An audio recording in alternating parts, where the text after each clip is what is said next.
Call this meeting of the Baker County Board of County Commissioners to order. Thanks for being here. Public speaking, we have a section for public comments. If you want to fill out a speaker card, they're in the middle and the back. If you have a device, phone or otherwise that makes noise, please put it on silent, airplane mode, whatever it takes to keep from disrupting the meeting. We'd appreciate that. We have a lot of items on the agenda tonight. We have a public hearing starting at 6 o'clock, so we'll move through the regular agenda and then go into public at 6 o'clock and then back and finish out the regular agenda after the public hearing. So if you will, join us in invocation and pledge. Blake, if you'll introduce the... Yeah, I'd like to take an opportunity to introduce somebody that thinks that he looks up to me, and I probably look up to him more. That would be my son, Ben Iverson. Ben is active in the youth group. He's active in the community, in the high school FFA, and I know that he's nervous, and I'm embarrassing him now, but I introduced to you somebody I'm very proud of, and that'd be my son, Ben Iverson. Sorry. First off, just thank all y'all for giving me the opportunity to be here. If y'all would bow y'all's heads as we pray. Dear God, I come to you tonight to just thank you for this day that we all get to gather here together. I'd also just like to thank you for this amazing county and country that we live in, God, and just I just pray for that this meeting, as it continues tonight, it goes smoothly and the decisions made reflect you in your kingdom. Finally, I just pray for wisdom for these commissioners here today, that their choices are made with integrity and reflect the person of Christ you want them to be. We thank you again for allowing us to be here tonight. In your heavenly name we pray. Amen. Amen. I pledge allegiance to the flag of the United States of America and to the republic for which it stands, one nation, under God, indivisible, with liberty and justice for all.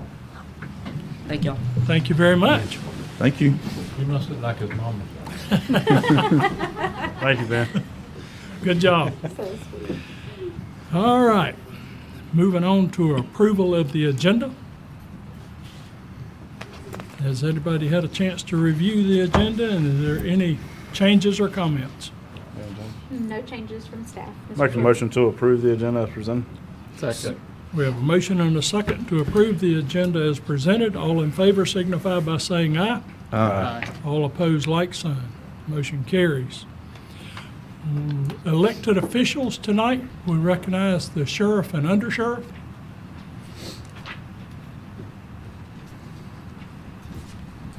How are y'all this evening? Very Good, are you? Randy Cruz, Undersheriff. Wanted to come by the sheriff, and I did. I know y'all kind of been bombarded with emails on the LPR.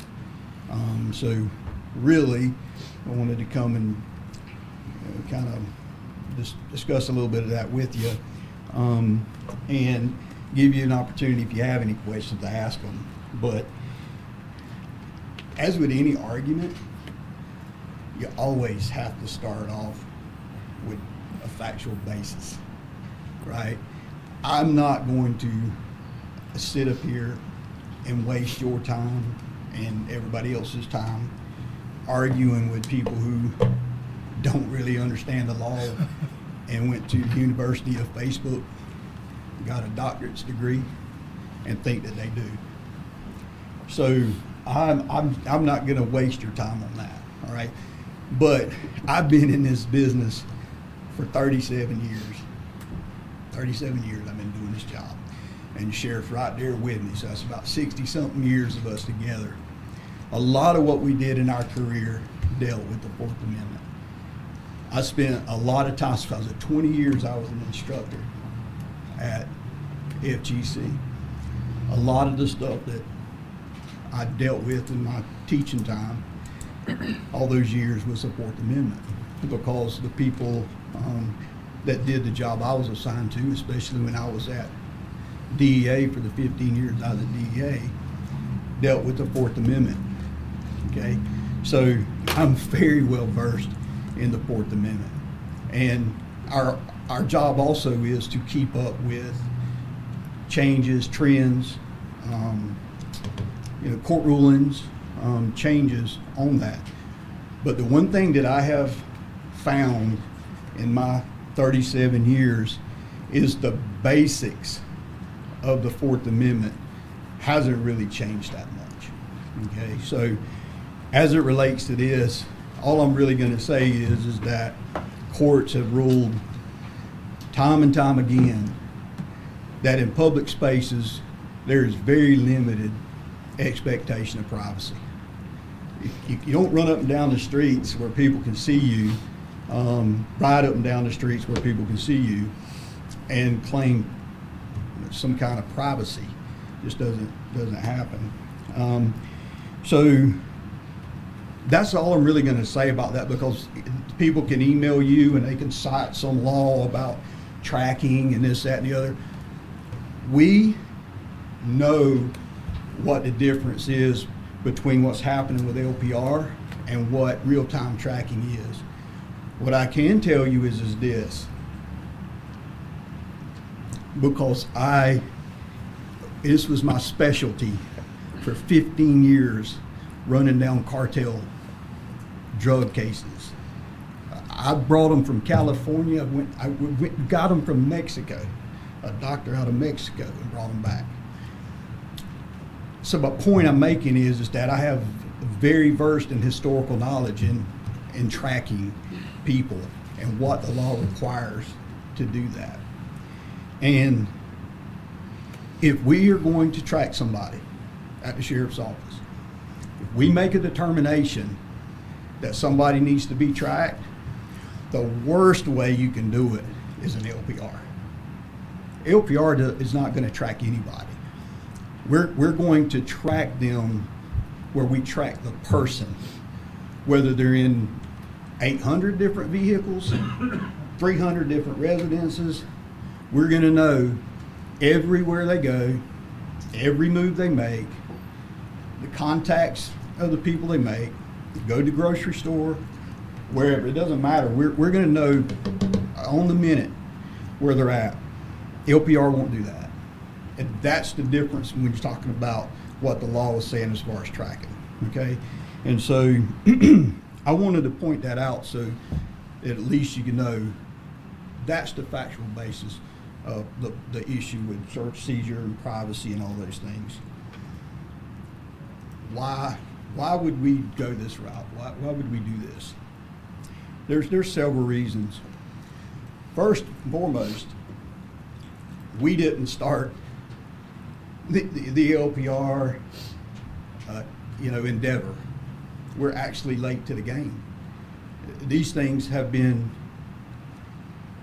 being deployed across the country for years. But what has happened is that the success of solving crime, violent crime, returning abducted kids, finding folks with dementia who got in a vehicle and left the house thinking they were going to run up to the grocery store, and then 3-4 hours later they don't know where they're at. I mean, that in itself should make me go sit down, to be honest with you. But solving cases in our world today versus what it was even 10 or 15 years ago has totally changed. Our whole environment in the law enforcement field is rapidly changing. Criminals no longer have the upper hand. Why is our national crime rate dropping the way it has been? A lot of it has to do with finding the folks who are committing the crime and holding them accountable for the crime. It doesn't matter what community you're in, what state you're in, wherever. A small percentage of people commit a large percent of the crime. because a lot of them end up being repeat offenders. How many people do you think or know that is a one-time offender and they never break the law again, right? So how you keep crime down is you catch them. You catch them and you take action. That's how you do that. So the case solving success has skyrocketed. We've seen it here, and we could talk about the other places across the country and the state, but I focus on what our results are, and we've seen that here. How does it affect you, the board? Our philosophy has been, you cannot staff the sheriff's office with enough staff to keep up with what's coming. You won't be able to do it. One deputy costs $80,000 a year. That's not the car, the gun, the taser, the equipment, the body camera. That's just a personnel services factor, right? So we have looked at it in a sense that what is the best way that we can expand our capabilities, solve crime, keep it low, protect our community without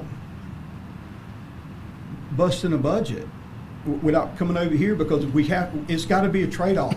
Either we're not going to use technology and we're going to do it with bodies, which if you think about an LPR as a officer sitting at that location 24/7, right? You can't compare. One LPR costs $3,500 a year. A year. A deputy costs $80,000 a year. To me, there's no comparison to what we're doing there. But that benefits the taxpayer, because that's just looking out for a way to do the job with less personnel, right? We're doing that in our office as well, because we're looking at internal AI networks, because the same thing. Every county office, a lot of them have issues with staffing. And so we have looked at this not just outside, but inside. We've done the research. And it's proven they're using these technologies, not just outside in law enforcement, but inside in our HR and our finance and our whole agency is going to keep us from having to add personnel. We're going to continue to get public records requests. All these things are not going to change. So we're trying to be innovative and do it without increasing staff across the board. And we believe we found the key to that. Now, I know there's a lot of people say, well, you can't trust it. You can't. Look, I've been through all that, but I'm not going to sit here and bore y'all with all the stuff I've been through related to that. I understand all that. But we have done our homework related to that. And we believe it's going to help not just our agency, but it will help hold costs down as well.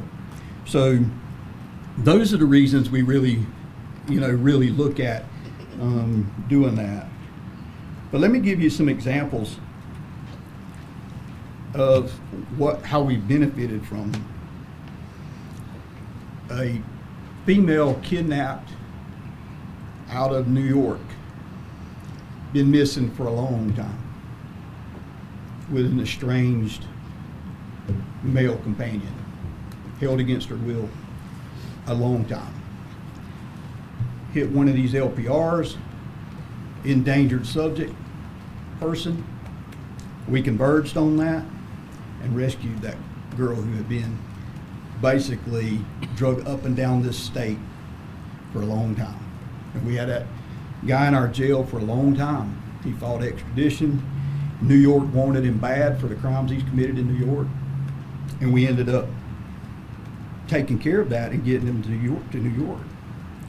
Recently, we had a 17-year-old raped and sexually assaulted. The person fled. left the county.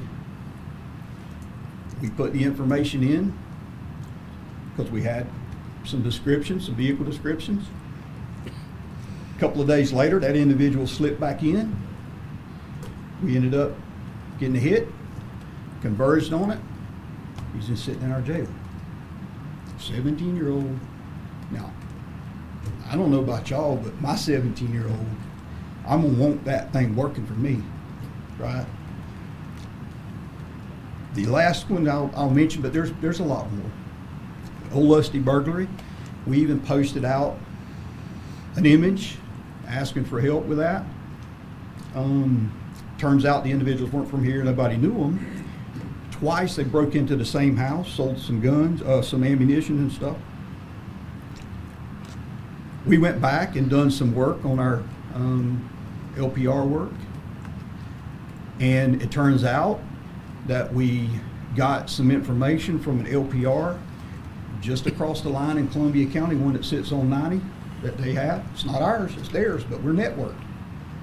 So we're networked with every county around here. So we were able to get that information.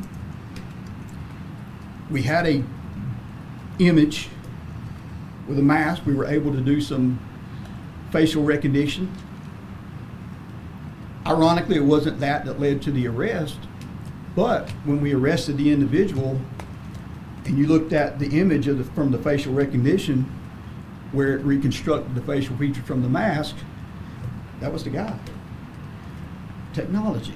I mean, we're stupid not to use it. So those are just a few examples, right? I mean, I could go on, but I'm not going to do it. I just think those were important because one in Old Lusty had no idea, wasn't from here. Slipped in here, done 2 burglaries and went back out. A juvenile 6 crime and a kidnapped person from out of state. Those are the examples of what we're seeing across the board. I want to deal with this CJIS information. We're required every 2 years to take classes and upgrade on our CJIS certification, which we're certified to see this information, okay? And so let's just take this LPRs out of the picture for a minute, because the information that the LPR is capturing is the very same information that the officer would see if he was sitting on the side of the road and running a tag. Nothing different. LPRs are not able to see inside the vehicle. They're not X-ray vision, right? They're just getting a description of the vehicle and the tag. That's all they're doing. It is running it. It is running it. If that vehicle hadn't been involved in any crime or it hadn't been entered, somebody has to physically enter a tag number, vehicle description, or something for it to hit. Then if it's a law-abiding citizen who just rides by it, in 30 days, that information just rolls out. It doesn't keep it forever. Now, there's people going to argue against it, but I'm not going to argue with them. You know, it's retention policy, that's standard. That's the way it goes. It rolls out in about 30 days, and that's it. If there's a hit on it, it's because we put information in or another agency put information in that says, hey, I'm looking for this particular vehicle or individual. But if we, I'll say it this way, not long ago I had everybody would know him if I said his name, but he called me up, he said, Randy, I got a vehicle I need you to run a tag on. I didn't know the information because there's an issue with it doing some suspicious activity or something like that. And I said, well, you just need to tell me, you know, what's going on and let me get somebody to check on it. I said, I can't give you that information. I said, that's my certificate. I get arrested.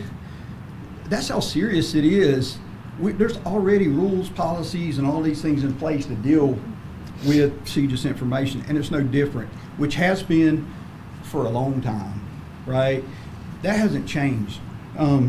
Policies internally are still how we regulate, not how we've done it always before, but it's the same thing now. You can't disseminate information. And if any of our folks do disseminate information, it could be their job, it could be their standards, it could be jail. You know what I'm saying? And I think the sheriff has proven that in this administration, if you cross the line, you can get arrested. Law enforcement, I don't know that there's been that kind of show as far as holding people accountable for doing things that they shouldn't be doing that violate the law. We've done that, and that's not going to change here, right? And so when you look at LPRs across the board, I don't know how many of y'all may even know this, but y'all know how prevalent they are in the private sector. I'll give you an example, is repo. Repo people ride around with LPRs attached to their vehicles. The folks the banks who are owed money on these vehicles and want them repoed, they have a database. They send all of these vehicle information into the repo companies' databases for them to pull from. They load them all into their LPR systems, and they ride around, and that's how they look and identify people who are vehicles need to be repoed. LPRs are used. Go to Lowe's in Lake City. Anybody go to Lowe's in Lake City? Lowe's has two at both entrances. They tired of people stealing their stuff out of their parking lot. Go to Lowe's in Cassett. Those towers that you see in their parking lots, Orange Park Mall, LPRs. Those things, we got a housing park area here that has one. They pay for it. We have the access to it. So crime neighborhoods, HOAs, all across this state have invested in LPRs. Baker County Sheriff's Office didn't invent them, right? But we're stupid not to use them. Just that simple. And so, you know, I'll close with this because this is the big whammy. Well, it's Big Brother. It's Big Brother. If you got a cell phone, don't talk to me about Big Brother. If you don't understand that cell phone is the key to your whole life and everything you got going on, don't talk to me about an LPR because you lose a little credibility. You can walk around with a cell phone, a smartphone, that's tracking everything you do. Talk with your wife about buying a washing machine and see what happens. Washing machine gonna pop up on your feed, right? Everybody had that issue? Okay, so the Big Brother thing, I'm as conservative as everybody else, right? I like very limited government, just like everybody else, right? But an LPR is doing exactly what a law enforcement officer does when it's out patrolling. It looks at vehicles, runs tags. That's what it does. It's the same exact thing. And so for 4 years, since 2022, we have actually had LPRs kicking in this county. The problem is nobody saw them because they were a different style and they were fixed in different places. When the flock, and those are not flock, by the way. The flock went up, and then when somebody sees them, the pole goes up. After 4 years, there's a problem. But you know what? In that 4 years didn't happen. Not one single person made a complaint about them being pulled over because of an issue with an LPR. Nobody. We've had 0 people complain or yelp about their rights being violated because honestly, it's not happening, right? I mean, it's just not happening. And so that's what I wanted to kind of lay out. I know that you've been catching it, and because you've been getting some emails on it, it's important for you to understand and to know. So if the constituents are talking to you about it out in public, then you have the right information, and you can always direct them to me and the sheriff. But I ask him the other day, or earlier today, had he gotten any calls. I don't think, shit, he's on the phone, he may be getting one now. But he hadn't at that time, I haven't had any calls. I haven't gotten any calls. I know poor Sarah's getting emails, but I haven't gotten a call, and they sure enough put my number out there, right? And I welcome the call, because I'm just gonna give facts. I'm not gonna argue about, the things that are just not true from a factual standpoint. So I think the sheriff wanted to say just a couple of words, but I wanted to give you the basis. But this is what we're doing. It's gonna happen. If we don't do it, then everybody's gonna come here and steal all our stuff because everybody else has got them. Let's go to Baker County and steal because they don't take it serious there. That's a bad mistake on their part, because we do. Thank you. I appreciate it. I won't be long, and I appreciate the undersheriff. I've been dealing with another issue, but we did want to come up here and speak with y'all to give you the information. I think you did a fine job on what it was. Before we implement these things, we do sit back and we look at it. What's the cost? What's it going to be cost effective for us? These things are cost effective. He explained to you what it costs to have a deputy sheriff here, and but the main thing is this: how does it help us in our community to solve crime and reduce crime? They're working. If they wasn't working, I'd be up here to tell you I made a mistake, and we're going to take them down, and we're going to go to the drawing board and try to find something different. These are working. It's technology, and that's the way of the future. Unfortunately, that is the way of the future. I'm not a big tech guy, but it works.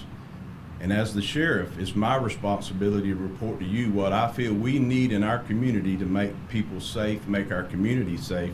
And this is the new way of law enforcement is technology. And this is a decision that I know you are taking the heat for it. I hate that, because this is something that I brought. I take full responsibility for this. If it didn't work, I would take full responsibility for it. I'd be man enough to come here and tell you, we're trying, but it didn't work. This is working. We're not here to violate anybody's rights in the Constitution. We're not here for that. We're not tracking these people. He explained what tracking is. If we wanted to track you, there's other things that we have to do by law to track you. We don't want to track you. If we did, you're in something more seriously than violating traffic or whatever out there. We're going to find you and we're going to deal with you. But I just wanted to come up here and tell y'all, I encourage you to send these people to us. Sarah's been getting the emails. She is, but I have not got a call. My phone number is on our social media page for people that are concerned about this.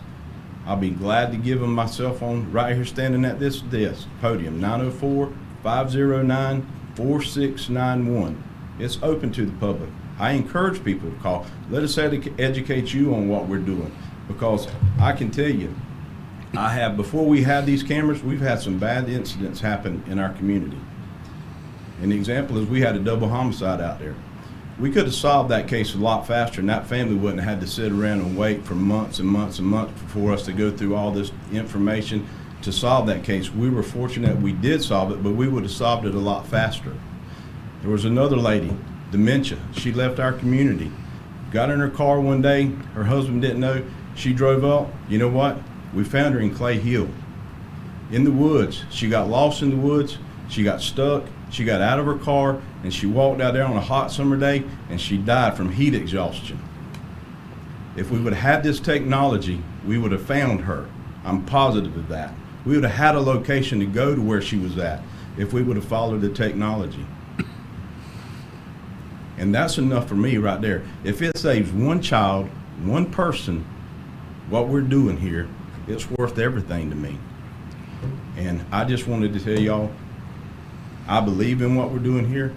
I've made the decision to go with this technology because I believe it's the best for Baker County to keep our community safe and for us to put people in jail that commit crimes here in Baker County, or to deter people from coming to our county to commit crimes against our residents. That's what we're going to do.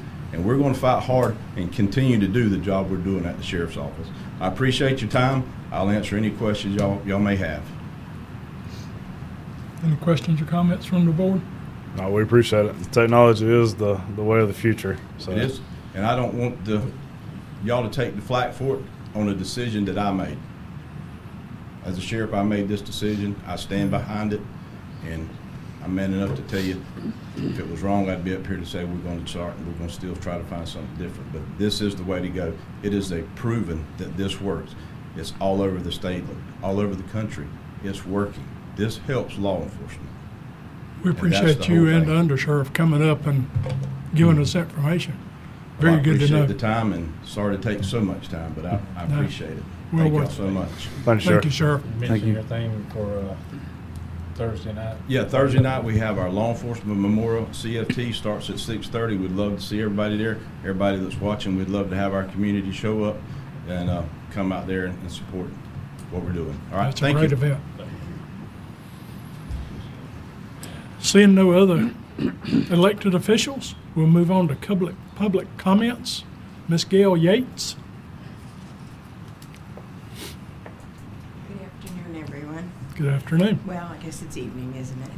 Well, I'm here because I read in our wonderful newspaper that you gentlemen and ladies, everybody in here, has found millions of dollars.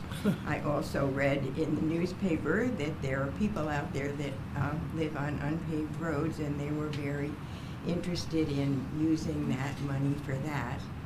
Well, I'm a little different. I chose to live on a unpaved road, and I love it. It's private, and but there are problems and safety, I think, in our county. It's a wonderful county, and I think it can be fixed. And I've talked to many people about it, and it's about, well, it really, I was concerned before, but my family is, and I'll make this quick, is in Japan, and they brought me over there. They're deployed there, and their roads are supposed to be wonderful. Well, let me tell you something, each and every one of you. Their roads are no better than ours in Baker County. The only thing different is the painting that they have in their yellow lines and their white lines looks like it was done every morning. It is so wonderful. I went to a horse show in Tennessee, and it was in the country like we have, and I love Baker County, but their roads were the same way. And the safety of the citizens is important, especially when you're not in a town and you're in a city, you're in the country and there's no lights.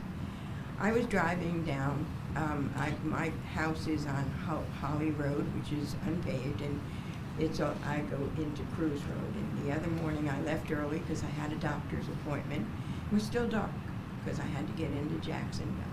And when I'm getting to the end of Cruise Road, they repaved part of it because part was paved, and the one end and the other end was paved, and it wasn't, and they didn't, and they did it. Well, they did paint that, but where you come into it and you leave it, they didn't. And there are many roads that I have been on in this county that are not painted. And when I was going around a corner, there was a truck, and it's a corner that you have to go to get to 125. He didn't know where the middle of the road was, nor did I, because there's nothing there. And it was really terrifying, because all you see is the lights and they're coming at you, and you can't see the end. And I think that there is a liability to our county if something happened to somebody too. So those are the reasons that I'm here. The reasons that I'm here is, instead of paving somebody's road who chose to buy a house, as I did, on an unpaved road, please make our citizens safe. Please take the money, the millions that you guys found, and redo every single road and put it in the budget to make sure that the lines are right and you can see them. Daytime, it's important too, and the evening. And I'm sorry if I've taken up your time, but one last thing I want to say. Every single person that I have discussed this with, in my church, at a luncheon we had today, they all agree. The one thing that will make our community look better, more loving, and caring about their citizens if you could handle that with the roads. So thank you very much. Thank you very much for your comments. Moving on to consent agenda items.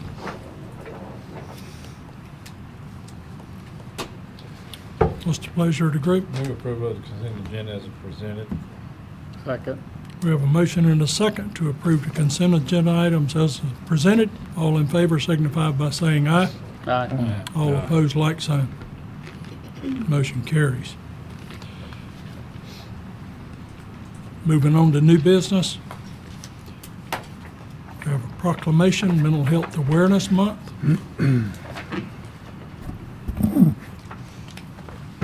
I think we have a guest speaker to present that. Aaron McCronkin. Yes, sir. Okay. First, I want to start by thanking you guys for, excuse me, making this proclamation for us. We think it's an incredibly important thing to have awareness about mental health. I work for NAMI Jacksonville, and we've been working in the local Northeast Florida area for about 39 years. We're really happy to be making progress into having a bigger presence out here in Clay County, bringing our services out here. And so we're delighted that there's leadership out here that sees that mental health is important and awareness goes a long way. And when the residents can see that their leaders care about that stuff, it can really help them fight the stigma that can sometimes hold people back. So again, from the bottom of our hearts at NAMI, we truly appreciate that you guys are willing to do this for us. It means so much to us. Okay. We need the proclamation read into the record. Mr. Preference? Please do. Would you like me to read it? Yes, please. Thanks, Richard Jenkins. I'll do it if you want. Want me to read it? Either way, I don't care. Either way. Yeah. A proclamation recognizing May 2026 as Mental Health Awareness Month, whereas mental health is an essential component of overall health and well-being, affecting how individuals think, feel, and act in their daily lives. And whereas 1 in 5 Americans experience a mental health condition each year, and many more are affected as family members, friends, and colleagues of those living with mental illness. And whereas mental health conditions are treatable and recovery is possible when individuals have access to appropriate care, support, and community resources. And whereas stigma remains one of the greatest barriers to people seeking help, and to open conversations and public awareness are vital to reducing that stigma. And whereas May has been designated nationally as Mental Health Awareness Month to promote public understanding and encourage those in need to seek help. And now, therefore, we, the Baker County Board of County Commissioners, do hereby proclaim May 2026 as Mental Health Awareness Month in Baker County, Florida, and encourage all residents to learn more about mental health, support those living with mental illness, and work together to build a community of understanding and hope. That is the proclamation, Mr. Chair. What's the pleasure of the board? Move approval of the proclamation. Second. We have a motion and a second to approve the proclamation of mental health awareness. All in favor signify by saying aye. Aye. All opposed, like sign. Proclamation is approved. Moving on to the next proclamation. so Thank much. you very much. Appreciate it. Thank you. Older Americans Month. Ms. Levine. And team. So good evening and thank you. May is Older Americans Month. I'm CEO of Elder Source. We are the Area Agency on Aging and Aging and Disability Resource Center for 7 counties in Northeast Florida. And with me is Pat, who is on our board, and Chris, who is our provider with the Baker County Council on Aging, who we provide funding to, that provides the services to the older adults of Baker County. This new senior center, which is beautiful, the meal site, all the in-home services. They do a wonderful job with the funding we receive from the state and the federal government that we're able to pass down to our providers. And with the growing population of older adults in Florida and in Northeast Florida, our 7 counties, this month is particularly important. The theme is take charge of your health, and it's so important that we help our older adults remain healthy and independent for as long as possible in the community. And so we thank you for the recognition of this month as Older Americans Month. Thank you very much. Mr. Chairman, I say a few words before we do this. Yes, please. I sit as the liaison of the COA board, and I just want to say on behalf of this board, we thank Elder Source for their support of our local COA and the things that y'all do for us, the meals, feeding our citizens. Not only do you feed the citizens, we're inviting people into their homes so you can check on the seniors, talk to the seniors. So what you're doing is more than just feeding them. You're allowing us to participate in their everyday lives. When we go, we can visit them, see how they're doing, and talk to them, because some of them never see anybody. So on behalf of this board and the COA board, I want to say we appreciate what y'all do and the funding that y'all share with the COA. Thank you. Thank you. Thank you. Mr. Commando, would you read the proclamation, please? Yes, Mr. Chair. Proclamation titled Older Americans Month, May 2026. The theme is Champion Your Health. In Baker County, 15.1% of residents are age 65 or older, and older adults represent a steadily growing share of the population since 2020. Additionally, over 11% of residents under age 65 live with a disability, many of whom rely on caregivers and long-term services. These demographics underscore the importance of accessible health supports, caregiver resources, and community-based programs that promote safety and independence. Whereas the month of May is nationally recognized as Older Americans Month, a time to celebrate the contributions, resilience, and vital role older adults in our communities. And whereas the 2026 national theme, Champion Your Health, highlights the importance of supporting older adults and caregivers in building and maintaining physical, mental, and emotional well-being through prevention, connection, and access to community resources.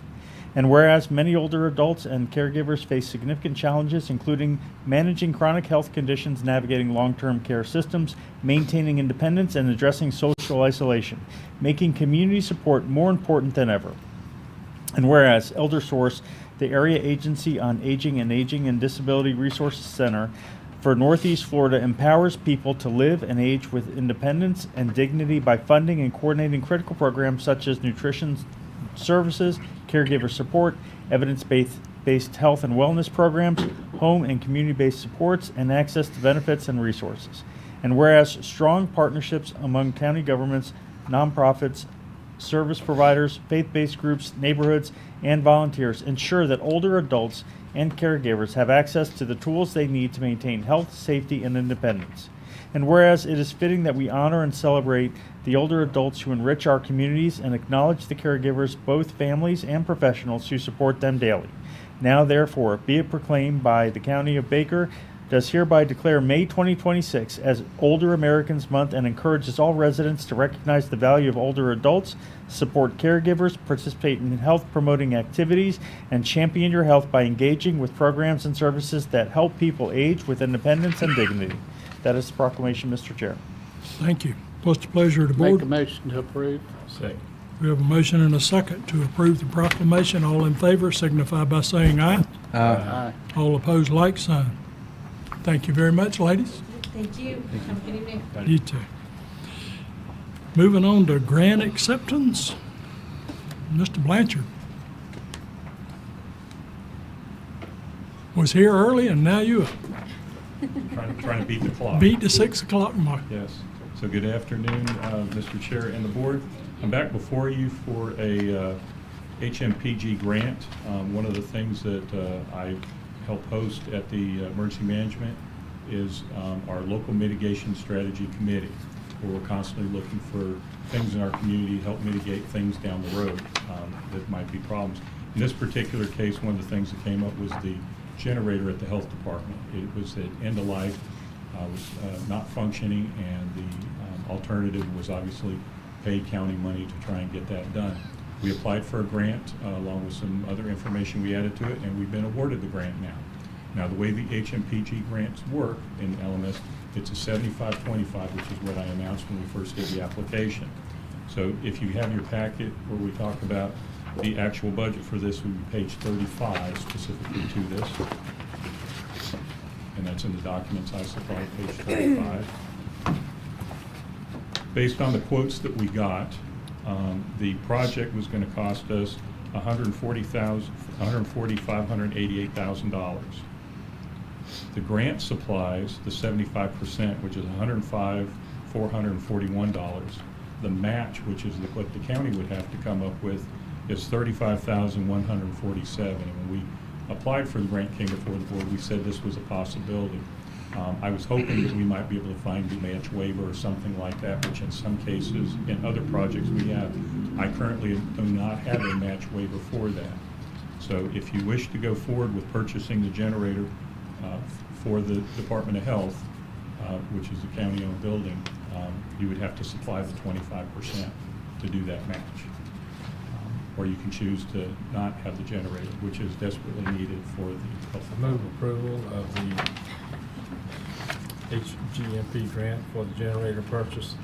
I feel any time that we can get $111,000 or $140,000 generator for $35,000 It's a deal. is a pretty good deal for the county. I believe so.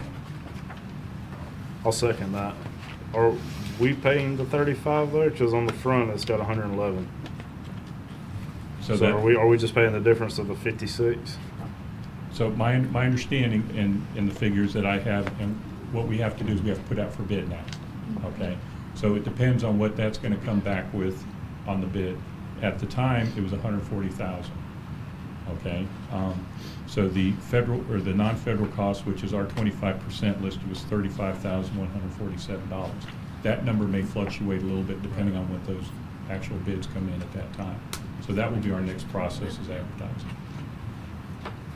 We couldn't advertise without the approval of accepting the grant. That's correct, yes, sir. And what my nomination is that we accept this grant, but we don't know exactly the number. It could be 32, 34, 35. If, certainly I will come back before you and let Right. you know what that amount is.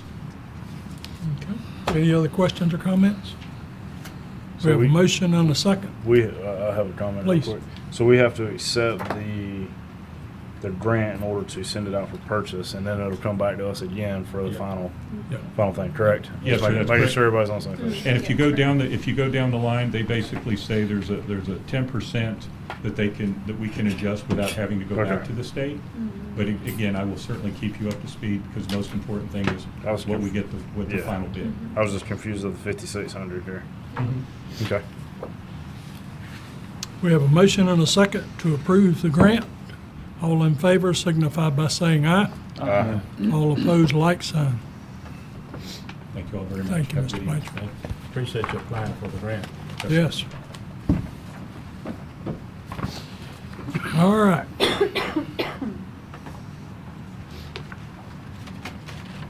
Approval of grant extension, historic preservation of the library. Miss Sarah Little. Yes, sir. Thank you, Mr. Chairman. So we have been working on a renovation project at the library for the last couple of years, actually, through a historic preservation grant. We were able to do the roof portions of this project and the building envelope itself. We did some mortar work and sealing where we had some leaks and things like that. So we're ready to move on to the next step, which actually has been held up in architectural review at the state for quite some time. So we are happy to see this project move on to the next step. So they have finished their review of all of our architectural plans, the specifications on the windows and doors, and that work will start in the next couple of weeks, actually. But due to that long delay at the state level at the architectural review, we are very close to the end of the time frame on our current grant agreement. Currently, that grant is set to expire on June 30th of this year. So the document that's before you tonight actually extends that agreement through December 31st, 2026. Doesn't change any of the scope of work or any of the other funding details. It simply just extends us a little longer to allow for that project to come to completion. The state's typical response is they'll extend to the end of the current year for these types of grants. If we see that the construction is going to take longer than that, we can request another extension. However, this last portion for the grant is just windows and doors. So we believe that by December 31st, that should be adequate time to complete this project anyway. Like I said, it's already been being worked on as it's going through the review. So again, we're just asking for approval of the extension as presented tonight to extend that grant from June 30th to December 31st, 2026.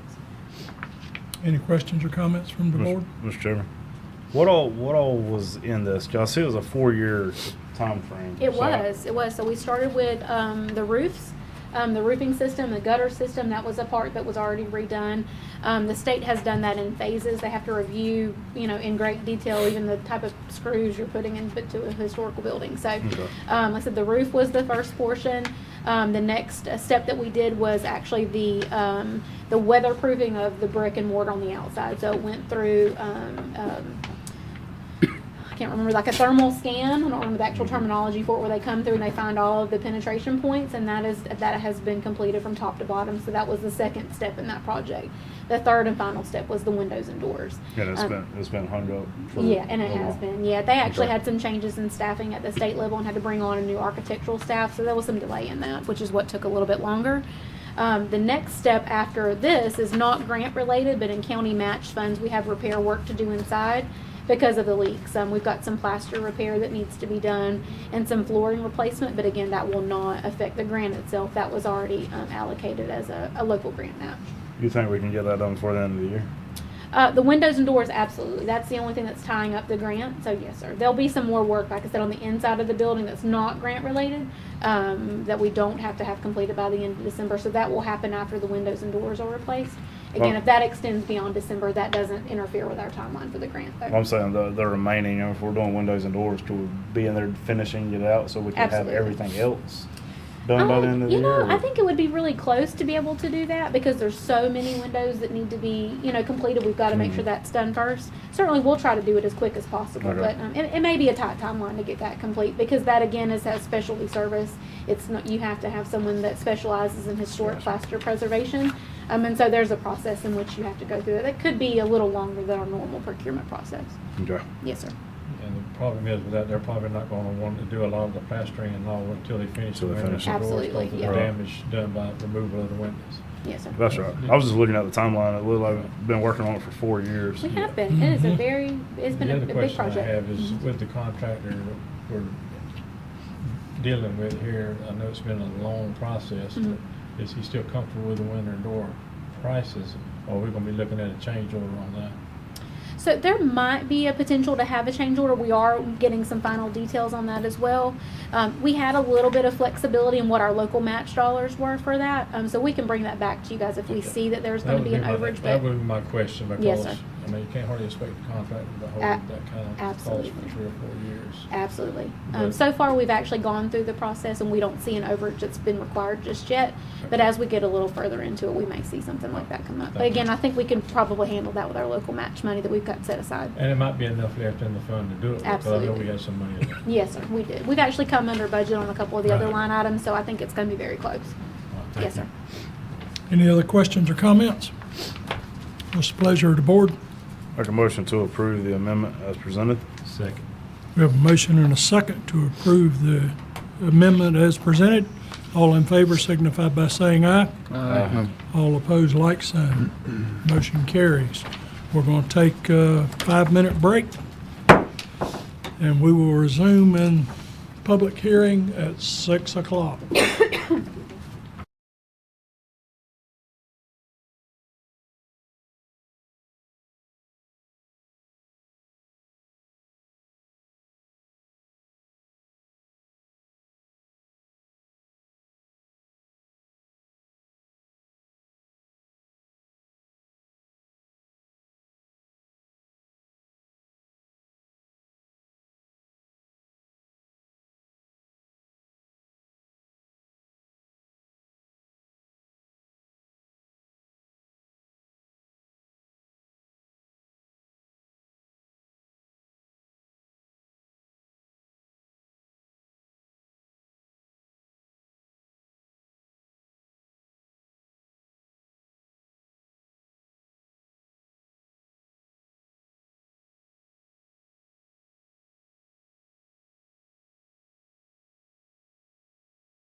Donna Combs.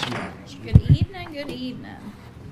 So everything that I have for you tonight is for our second hearing. And if it is okay with you, Mr. Chairman, I will present companion items together. Yes, please. All right.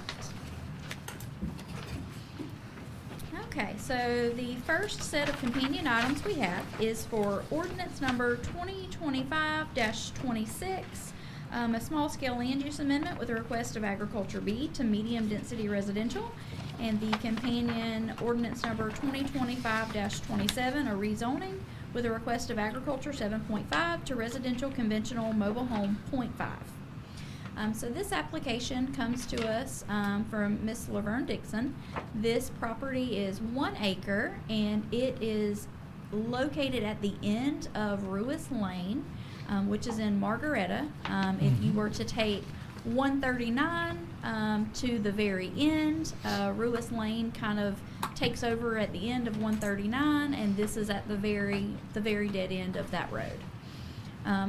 So again, a land use of Agriculture B and a zoning of Agriculture 7.5. So this parcel is a very old lot of record. It was created as a 1 acre parcel prior to any of our current land use or zoning standards. The applicant's intent would be to bring the parcel into compliance with current standards, as well as have the flexibility to add an additional mobile home onto the property for their child. So again, you'll see 139 kind of ends right here, and then Ruis Lane takes over and comes back and dead ends onto this property. So you'll see here the land use and zoning map. There's a lot of Agriculture B, but then there's also a lot of very low density residential, as well as some pockets of medium density residential, some Ag 7.5, RCMH 2.5, RCMH 1, and RCMH 0.5 in this area. You'll notice there's parcels of all different sizes throughout here.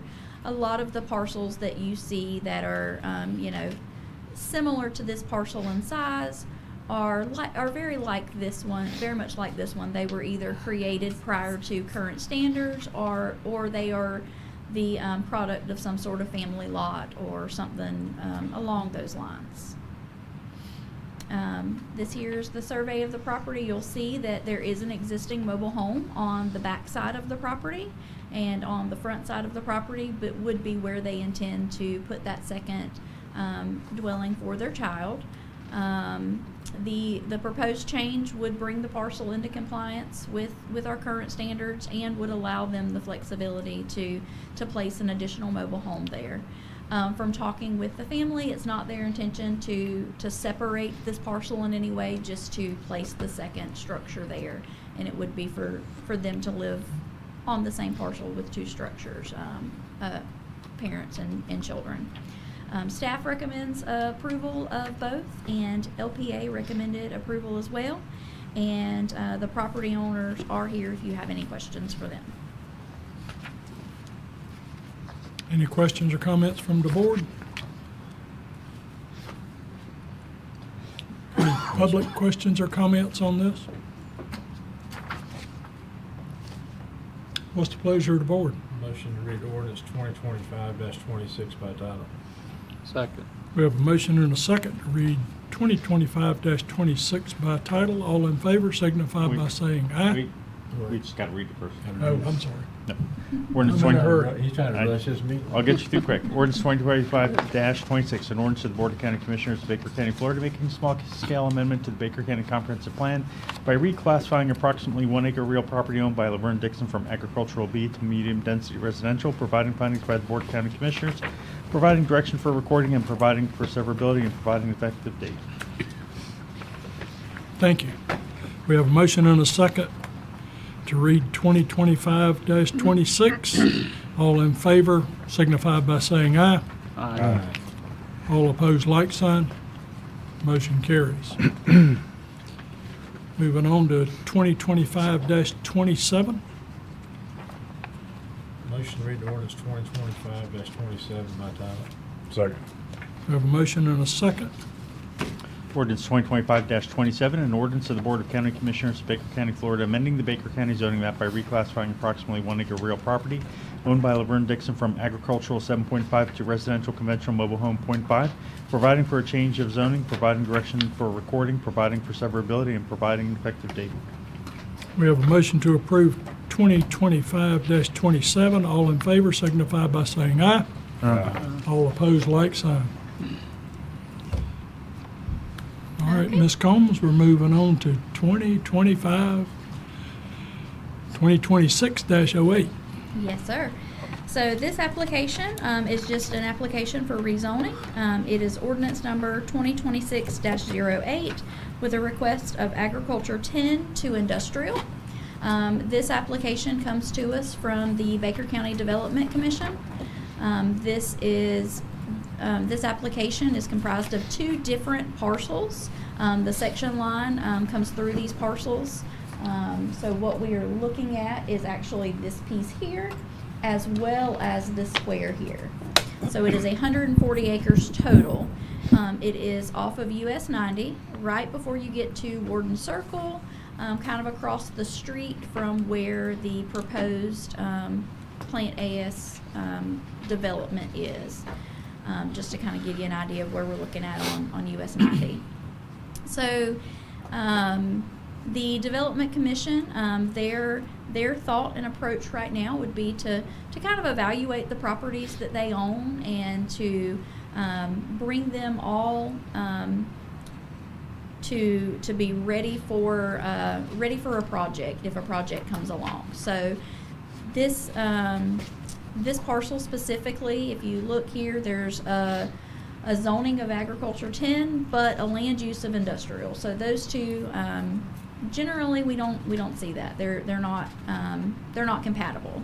So when you have this type of parcel, you kind of have 2 decisions where you can bring the land use to the zoning or bring the zoning to the land use. And in this instance, the Development Commission thought that it would be more favorable to them to bring the zoning to the land use. They already had that industrial land use, so let's bring the zoning to it, and then from a marketing stance, that is a favorable outcome for them. So this application would bring the 2 parcels into compliance with the land use that's already there, as well as preparing the property for any sort of potential future economic development interest or uses. At this time, there's no sort of, no sort of application or anything attached to this. Just simply bringing it forward for future use.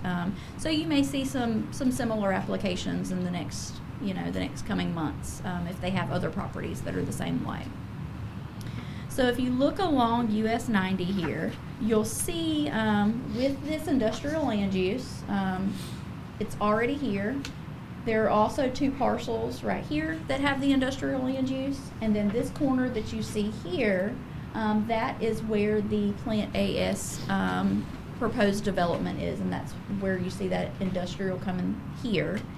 And then this is where Warden Circle is and where the correctional facility would be here. You'll see most everything in the area, it does have a land use of agriculture 10, except for on the other side of US 90 there, where you do see an industrial zoning as well. This property does, a good portion of it does lie within the FEMA flood zone, so we like to show you that. If you look at both parcels, this section here, that is, of course, part of a FEMA flood zone. So any sort of proposed development in the future would have to account for that flood zone as well. So this is kind of gives you a better idea of where that flood line is truly on the parcel. So you can see by the survey here, this line, this dashed line here is kind of what separates those 2 parcels. That is the section line. So this is the 140 acres totally, the 140 acres total. This is where that flood line goes there. So again, the purpose of this application would be to bring the zoning into compliance with the land use and prepare the property for the future. Staff recommends approval, and LPA recommended approval as well. Any questions or comments from the board? Any public comments on this? Hearing none, what's the pleasure of the board? Make a motion to read ordinance 2608 by title. Second. We have a motion and a second. Ordinance Please. 2026-8, an ordinance of the Board of County Commissioners of Baker County, Florida, amending the Baker County zoning map by reclassifying approximately 140 acres of real property owned by the Baker County Development Commission from agricultural 10 to industrial with the intent of bringing the parcel into compliance for the future land use, providing for findings by the Board of County Commissioners, providing direction for recording, providing for severability, and providing an effective date. We have a motion and a second to approve 2026-08. All in favor signify by saying aye. Aye. All opposed, like sign. Motion carries. Down to subdivision development. Okay, so the next two things I have for you are also companions. It is a subdivision for development review, as well as a variance seeking relief of a paved road requirement. So this application comes to you from Mr. Reed Tillis. It is located off of Carl Brown Road, kind of on the corner of Carl Brown Road and Seminole Lane. The entirety of the property is made up of 71.92 acres with a current land use of agriculture B and a current zoning of agriculture 7.5. With this application, we have not seen any sort of land use or zoning request. The proposed subdivision would meet the land use and zoning requirement. So the parcel is made up of two lots within the Lon Rollerson subdivision. So the Lon Rollerson subdivision was approved in 2003 by the commissioners at that time, but it was not platted right after that development was approved. So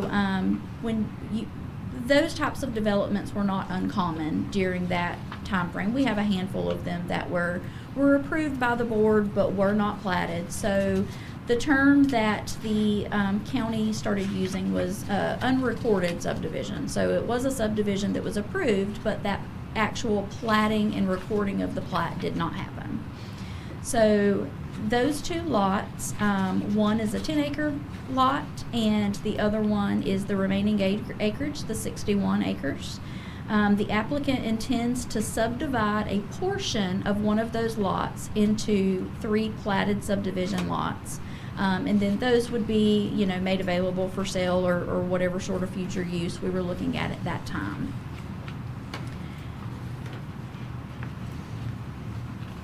So you'll see here, most everything in this area is agriculture B with agriculture 7.5. You do have a few pockets of RCMH 2.5 and some very low density residential. You'll see the FEMA flood layer does come very close to the south corner of this parcel. So we just like to show you that it does come close, but that's it doesn't affect the area that we're looking at this evening.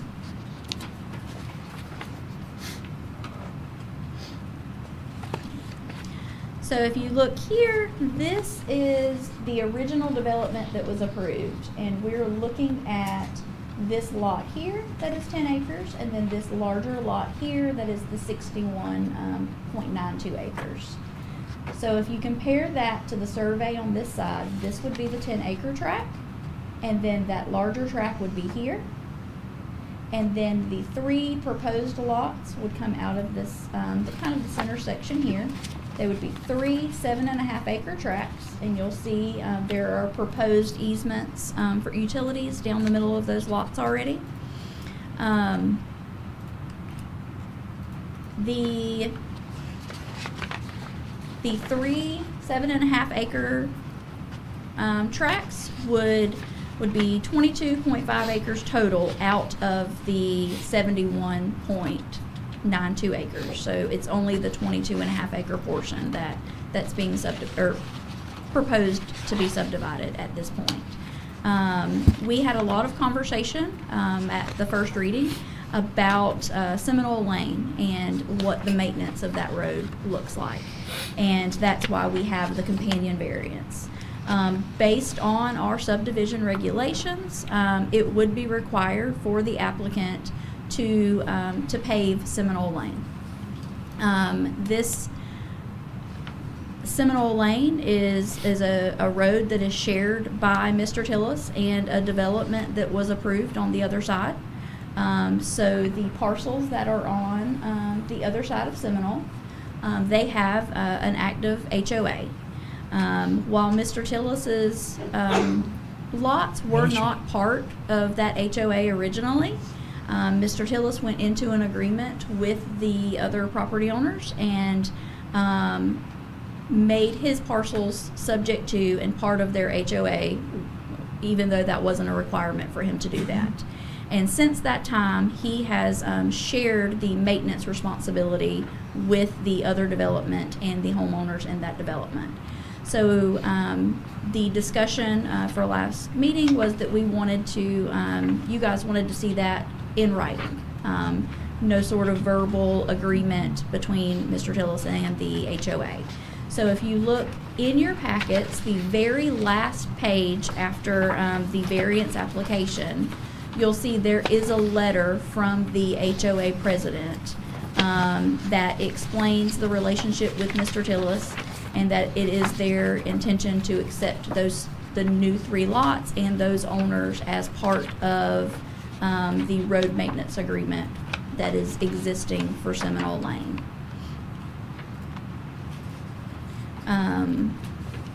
So again, the reason that you see the variance is that paved road requirement is one of the subdivision requirements. With that being one of the subdivision requirements, at a glance,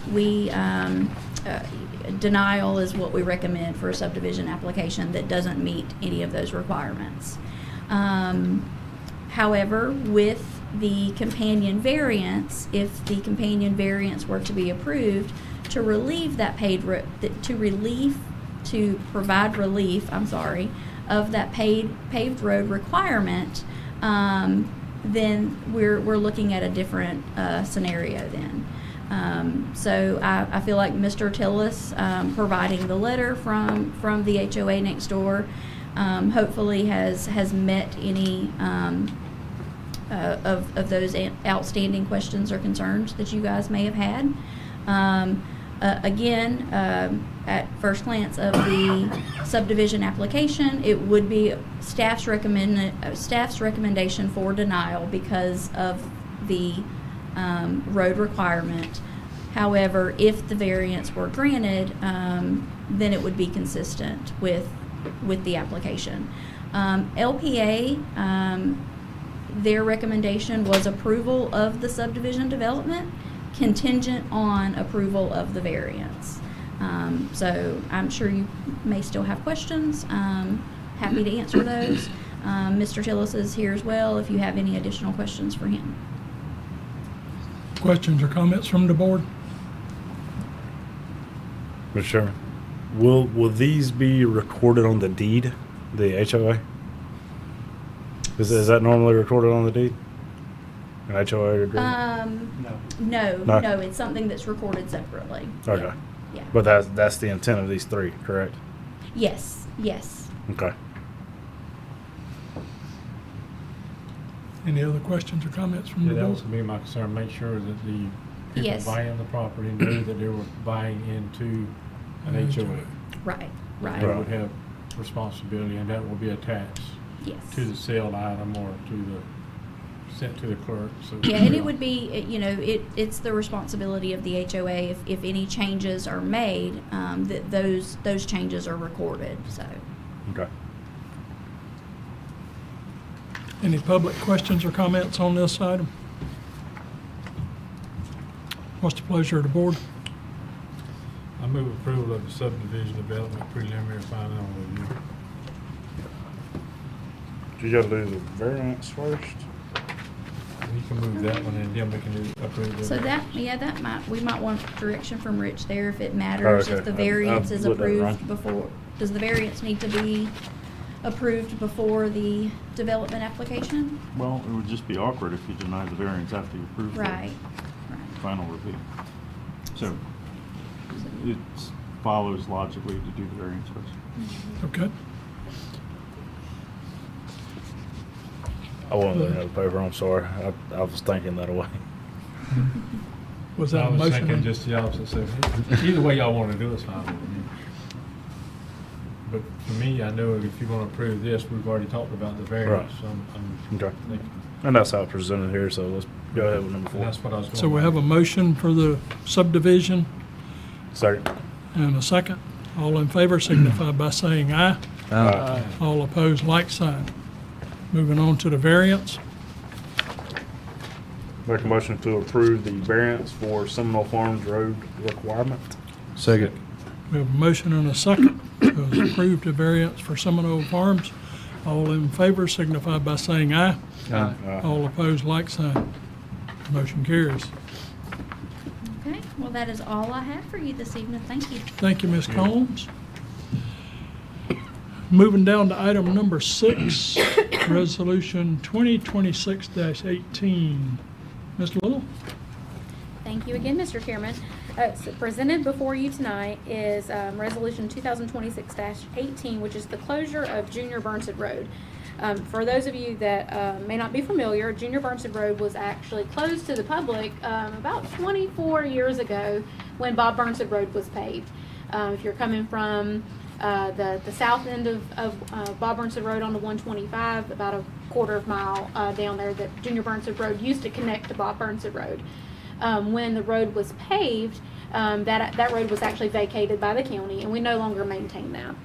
And going through the records and conversations with the property owner, the road was never formally vacated by the county. So we closed it, we stopped maintaining it. It's actually gated because there's only family that accesses it. But actually there is a formality that needs to take place to formally vacate that road so that the county can deed that back to the family that is still Mr. Junior Burnside's grandson that resides on the property now. So we're just cleaning up this issue, like I said, that actually predates all of us here in this room, but unfortunately it wasn't discovered until the family was working on some deed work on their own and discovered that road vacation was not formally done. So again, tonight, this actually just solidifies something that the county took action on years ago to address. As the staff does recommend approval of Resolution 2026-18. You will see that the county has provided a legal description, and there has been some survey work done to make sure that the proper roadway has been dedicated back to the family. From this, the county does have to advertise that the road has been closed, and after that advertisement period is over, we also ask that staff be allowed to execute the deed to transfer that title over to the property owners. If there's any questions, I'd be happy to answer them. Did we advertise the 2 times before this hearing? Yes. Okay. Yes. If there's Any any other questions or questions, comments from the board? When was that advertised? it's been a couple weeks back. But yes. Okay. Yeah. Does this, is this a first and a second hearing? or No, is sir, it this- only requires one. No, Only so requires the one. Okay. statute on vacating a road requires 2 notices in a newspaper before the public hearing, which is tonight. Okay. And then it requires a publication afterwards that it's closed. Okay. Yeah. So just one public hearing tonight, and that will be final after the advertisement. Any other questions or comments from the board? Any questions or comments from the public? Hearing none, what's the pleasure of the board? Make a motion to approve Resolution 2026-18. Read by title. Read by title. second. We have a motion and a second on 2026-18. Resolution 2026-18, a resolution of the Board of County Commissioners of Baker County, Florida, closing Junior Burnside Road, providing direction to the clerk, providing direction to the county manager, and providing an effective date. We have a motion and a second to approve 2026-18. All in favor signify by saying aye. Aye. All opposed, like sign. Motion carries. We're going back into regular session. And we're down to award of lawn service. Ms. Sarah Little. Yes, sir. Thank you again, Mr. Chairman. So the county does have a lawn service contract that we periodically go out for bid on, and it is time for us to be able to do that. So this project is actually for a various list of county properties. It's actually listed there in your packet. Primarily the fire station, the Historical Society, library, health department, post office, but there's a long list that goes into that. The rest and remaining county properties are maintained by staff. But because there's such a vast list of properties to be maintained, we actually split that up, so between staff and contract services. So again, we have had Kelly Clean as our existing provider for the last 5 years. We have been very satisfied with their service. Like I said, unfortunately, it's just to meet procurement requirements, it is time to advertise those. So we did advertise for bid 2026-01, and we did receive 4 bids, and those have been presented in your packet. After review of those bids, county staff does recommend award to the low bid, which is CBS Landscaping, in the amount of an annual cost of $49,400. You will see that their prices have been included, so during the heavy mowing season, we do once a week, obviously during the summertime when the grass is growing the most, and then it does move down into a slower mowing process, later on into the year. So it's actually 38 cuts per year is what these costs are based on. We have reviewed those. We see no issues on our end, and we would recommend award to CBS Landscaping as presented. Questions or comments from the board? Ms. Sarah, is this a local contract? It is, yes, sir. Is it the one out of Briceville?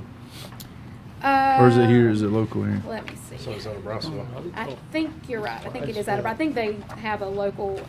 They work locally, but I think you're right. I think their home base was in a Briceville address. Yes, that's correct. And we did look at the next lowest bid, which was a local. You're absolutely right. I'm sorry, you're jogging my memory now.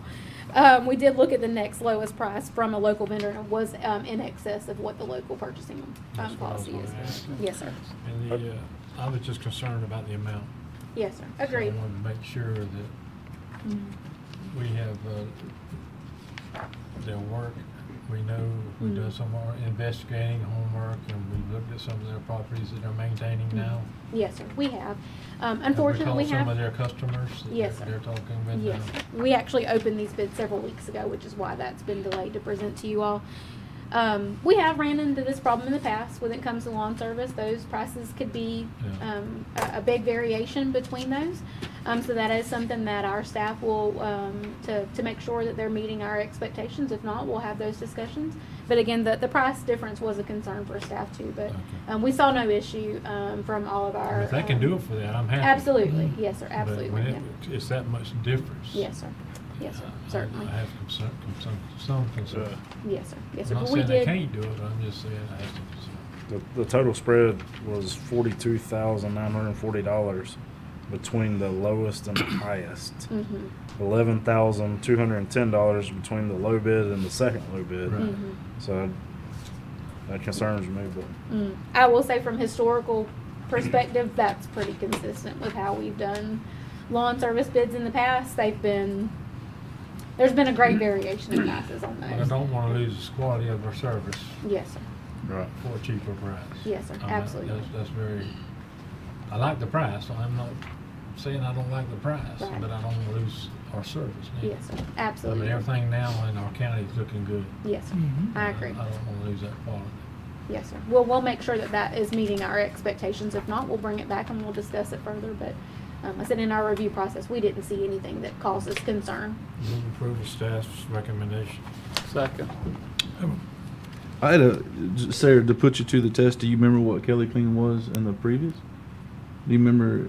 I Very don't know. close to their price they submitted now. Really? Yes, sir. We ended up with Kelly Clean because 5 years ago we awarded a contract at a lower price to someone else and they failed to meet our expectations. So we canceled that service after about 5-month trial period, if memory serves me correctly. That's correct. And That's that's why how we're we having the same discussion right now. absolutely, and that's And how this- we ended up with Kelly Clean. They were the next low bid that we had in that process 5 years ago. Yes, sir. And this is a 5-year contract? No, typically it's a 3-year contract with the option to renew. Okay. But yes, sir, we do have a clause in all of our contracts that, you know, we can cancel with 30 days written notice from either party. So if there are concerns, if we see that the level of service doesn't meet expectation, it is something that we can continue to discuss. Sure. Any other questions or comments? We have a motion and a second to approve the staff recommendation. All in favor signify by saying aye. All opposed, like sign. Motion carries.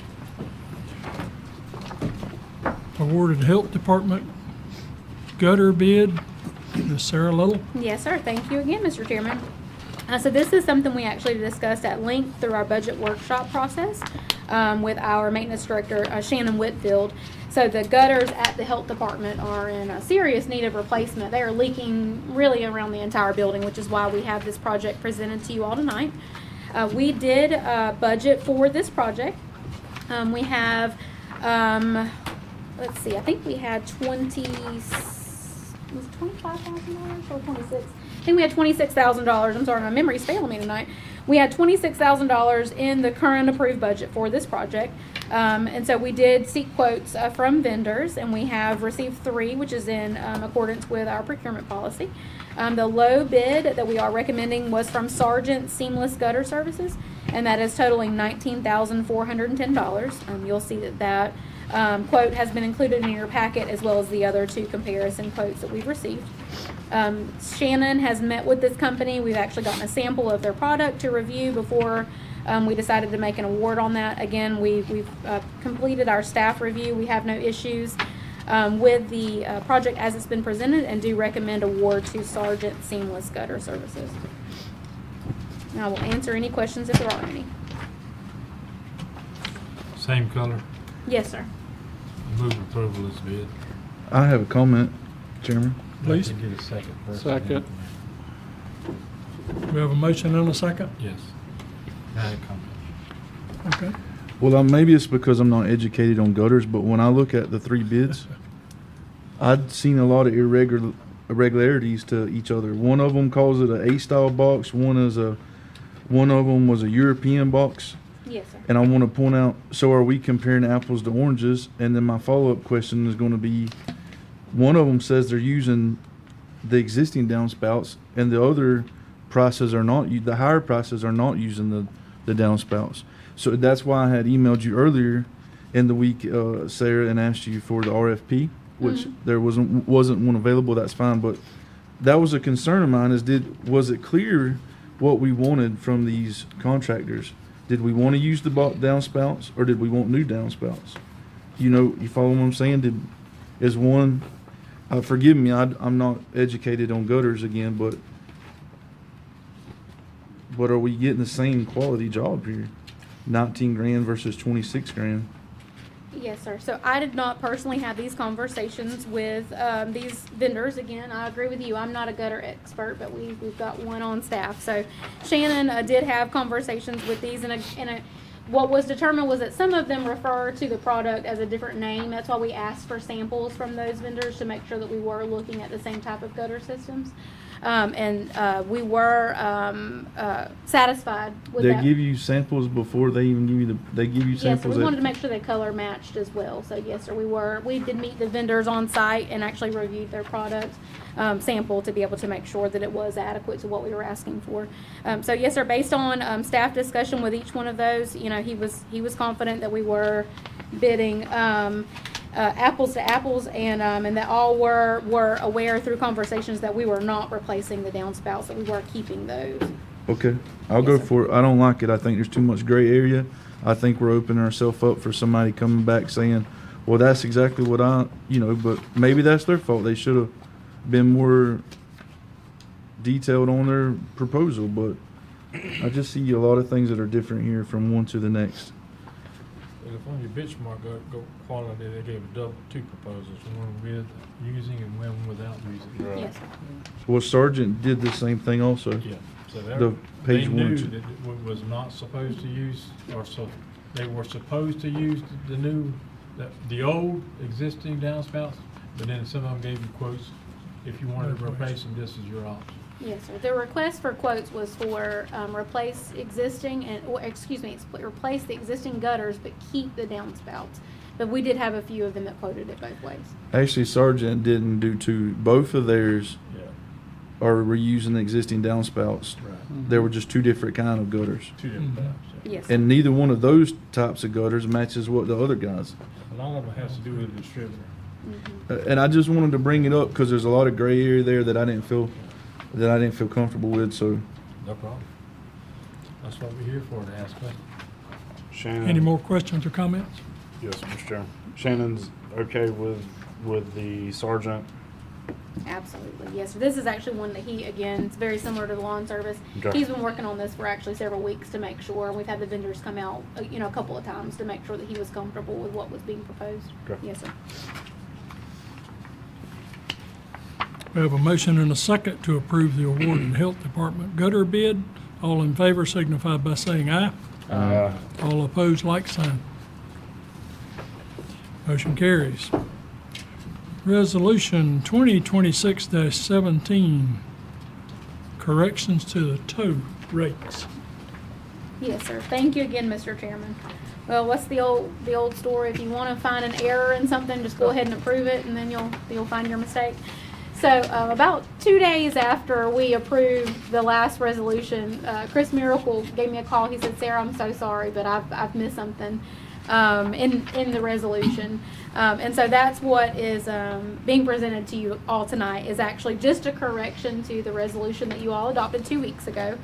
There are some highlights on the attached resolution. So we're not changing anything other than those errors, which are actually current rates.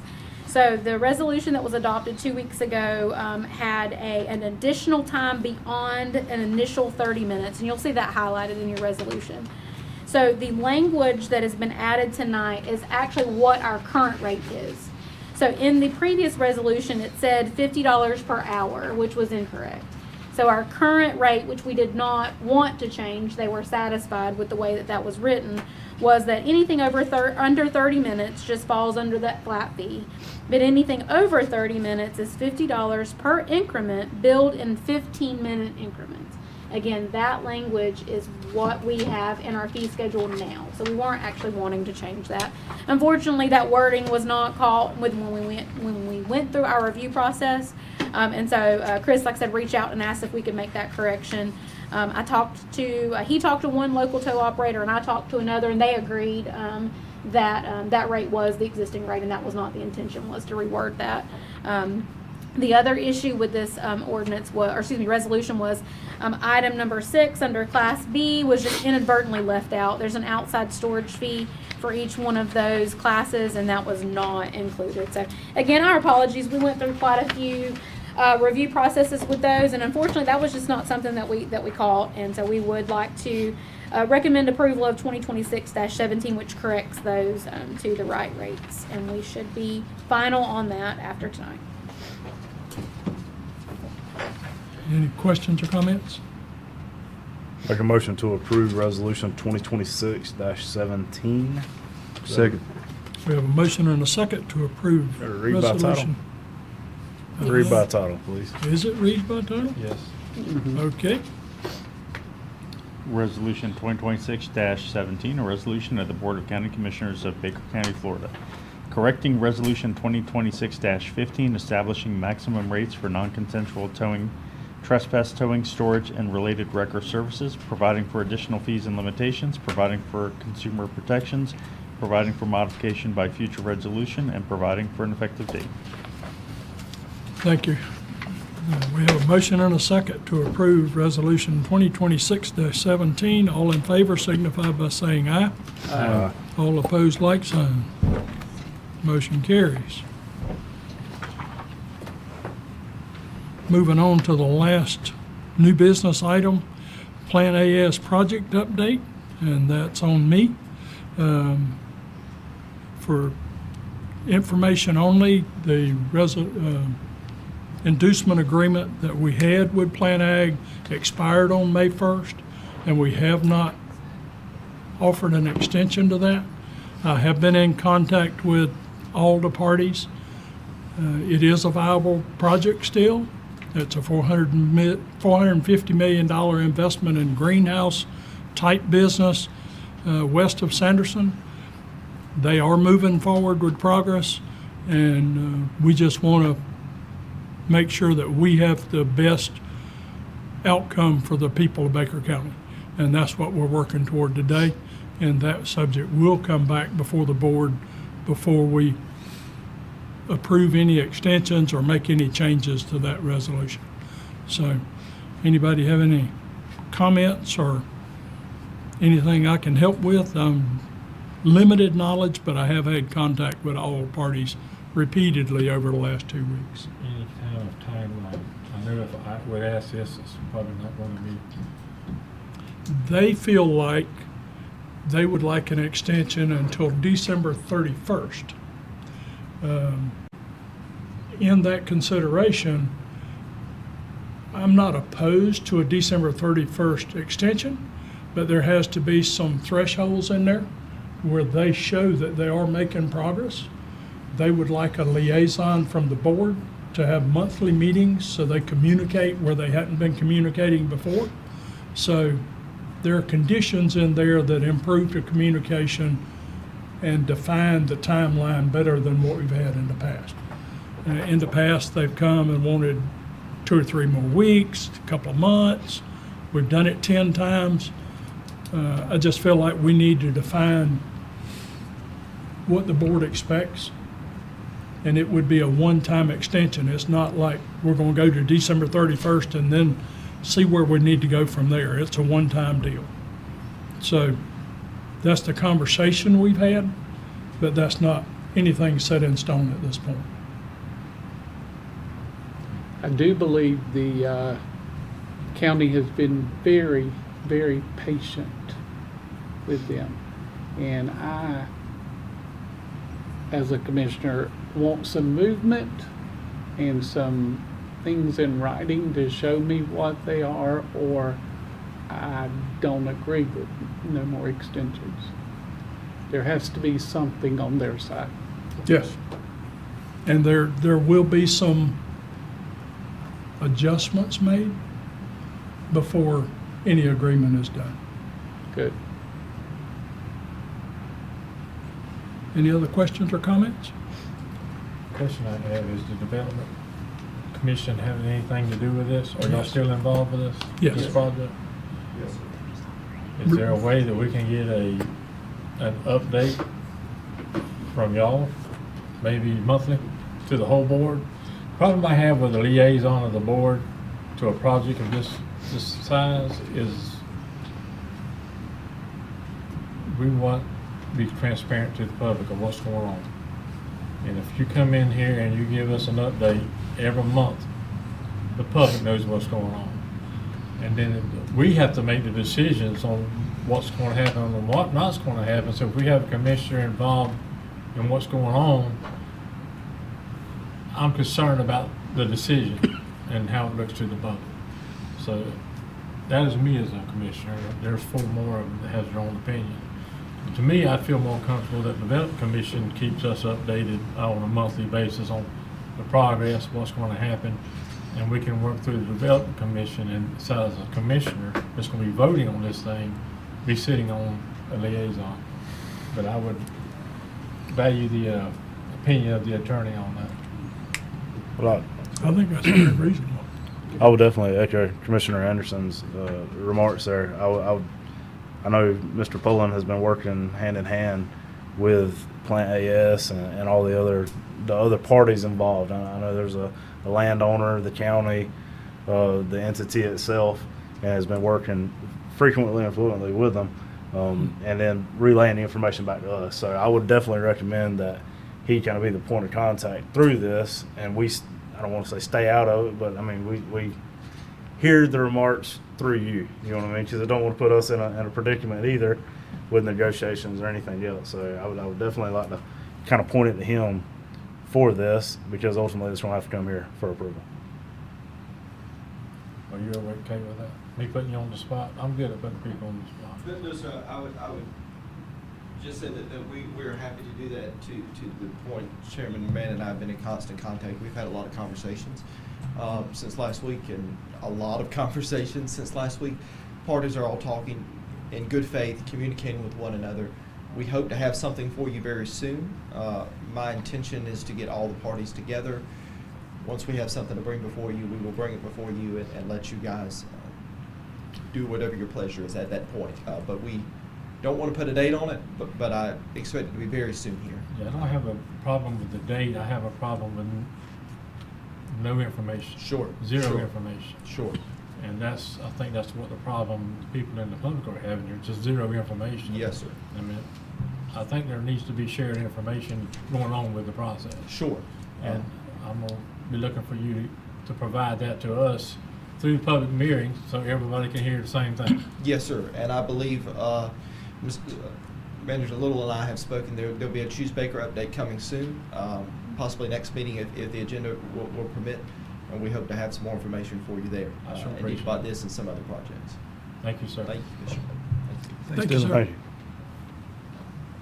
Any other questions, comments? All right, moving on to prior business. FEMA project update. Thank you again, Mr. Chairman. So it is with big exciting news that I tell you all that we did hear from FEMA late yesterday afternoon, Praise the Lord. and they have been given the green light to resume meetings with us. So our weekly meetings are Monday afternoons, and we will resume those this coming Monday with our FEMA contract manager. Again, just what we've talked about every 2 weeks in here is those projects. Even though that the discussion with FEMA has been on hold, the projects themselves have not been on hold. In fact, we have been making our way through the process on permitting, specifically to the boat ramp. We've had conversations with the engineering firm over the last couple days about permitting. We've had some pre-permit application meetings that are getting scheduled with the Army Corps of Engineers, who are the permitting agency on that. So again, all of those projects have continued to move through the engineering and permitting process without the involvement of FEMA over the last couple of weeks. So we look forward to the next county commission meeting, hopefully giving you some more updated information when we've had the direct contact back with FEMA again. But again, I'd be happy to answer any questions specific to those projects. But again, we're happy with the news that we're hearing this week. I know the boat Mr. ramp's Mann, gonna go up, so I didn't do specifically, that. do we have any dates yet on the boat ramp on anything? Yeah, no, actually we had some communication in the last couple of days. The U.S. Army Corps of Engineers actually had some documentation that they were asking our engineer to fill out. And so we leaned on Rich to review that to make sure he didn't see any concerns with what that looked like. And so we gave the authorization to the engineer to submit those to them last week. And I received confirmation yesterday that the Corps was in receipt of our forms, which was to start the process for those pre-application meetings. So hopefully we'll have that scheduled soon, but right now, like I said, it's just in those processes to actually get scheduled. But That was just to let our engineer talk to them. basically, That's yeah. kind Yeah, just release. some red tape that they have. Yeah. Okay. Yeah. Same, we authorize them to conduct the business on our behalf, basically. But again, all of that communication will still have staff present and not just the contractors. Okay. Other questions or comments? Louder Road. Louder Box Road. culvert. Oh, Louder, same situation there. Like I said, we've got notice to proceeds that have been issued on that. It's in the design and permitting phase now. I don't have date specifics on that project either. You guys know how this thing goes. Sometimes it could be, a couple months before we get date specifics. I know that there's been a lot of questions about that road. And just to assure the public that the contract's been awarded and it is making its way through the processes now. The problem I have with these extensions, and I know it's beyond our control, is every extension and the time that we go up, these costs are Yes, going sir. up astronomical. Yes, sir. On everything. Fuel's up, so pavement's going, everything's going up. The cost of everything's going up. Yes, sir. And we've got these numbers over a year ago. Yes, sir. Well, thankfully, we do have contracts signed on these projects Well, that we have given the contracts notices. signed Yeah. on them, but you can see change orders because of Yes, sir. these are uncontrolled by the contractor, the things that are happening now. Mhm. So we just need to be aware Mhm. of these timelines, that it could be some stuff coming. Yes, sir. Absolutely, you're right. Yeah, because the permitting process could take longer. We could see change orders. Absolutely, yes, sir. Okay. Any other questions or comments? Moving on to pending business report. Ms. Little? Alright. Excuse me. Alright, so we've talked boat ramp. Are there any other questions specific to that that's not been answered already? Sanderson Center, I'm sorry. the Sanderson Community Center. Oh, no, I'm sorry. I was just starting at the top. Do you have any questions about the boat ramp at all no. before I move on to the next I one? thought Just you give were them one gonna more skip opportunity. everything. Yeah. Rubbie, No, Kristen. no, I'm sorry. I know we're trying to push it. While Yeah. it's so dry, Right. it'd be a great time to get it done. I know that we all want to get it done. So. Right. Yeah. Yes, sir. Gotta So push we're, it. we're keeping the pressure on those contractors, and they understand that as well. So we're in communication with them. They know we're on these tight timelines, and they are working on those. I just hate to keep pushing. I mean, that we got to keep it Right. pushed, because if we get any longer, Mhm. hurricane season's right around the corner. And Absolutely. Then all of a sudden we can't do it because it's too wet. So Right. Absolutely. trying to push it. Moving on to the next item on the list is the St. Mary Shoals Park improvements. Unfortunately, we have had some changes out there in the last couple of days. I'm very sad to announce that one of our camp hosts actually passed away a couple of days ago. Wow. I will say it was unexpected. We've been in communication with his family. He just got ill pretty quickly, and unfortunately, he did pass away. So his family has been in communication with staff, and we've been working with them. Unfortunately, due to that, we will be looking for a new camp host. I'm very, very sad to hear that. And, our thoughts and prayers are definitely with his family. But I wanted to let you guys know that I actually just found that information out yesterday afternoon. So like I said, we're just talking with them. We haven't heard of any arrangements or anything yet, but certainly once we get that information from the family, we'll be happy to share that with you guys. So in the next, couple of days, we'll be looking for another camp host, unfortunately, because like I said, we do need to get, someone on site. We know that that's beneficial to having someone there. So just to let you guys know that we are working on that. Miss Sarah, Yes, sir. Just while you're talking about it, let's make sure that we get them flowers. Absolutely, And then just yeah. make sure that us commissioners will pay for it.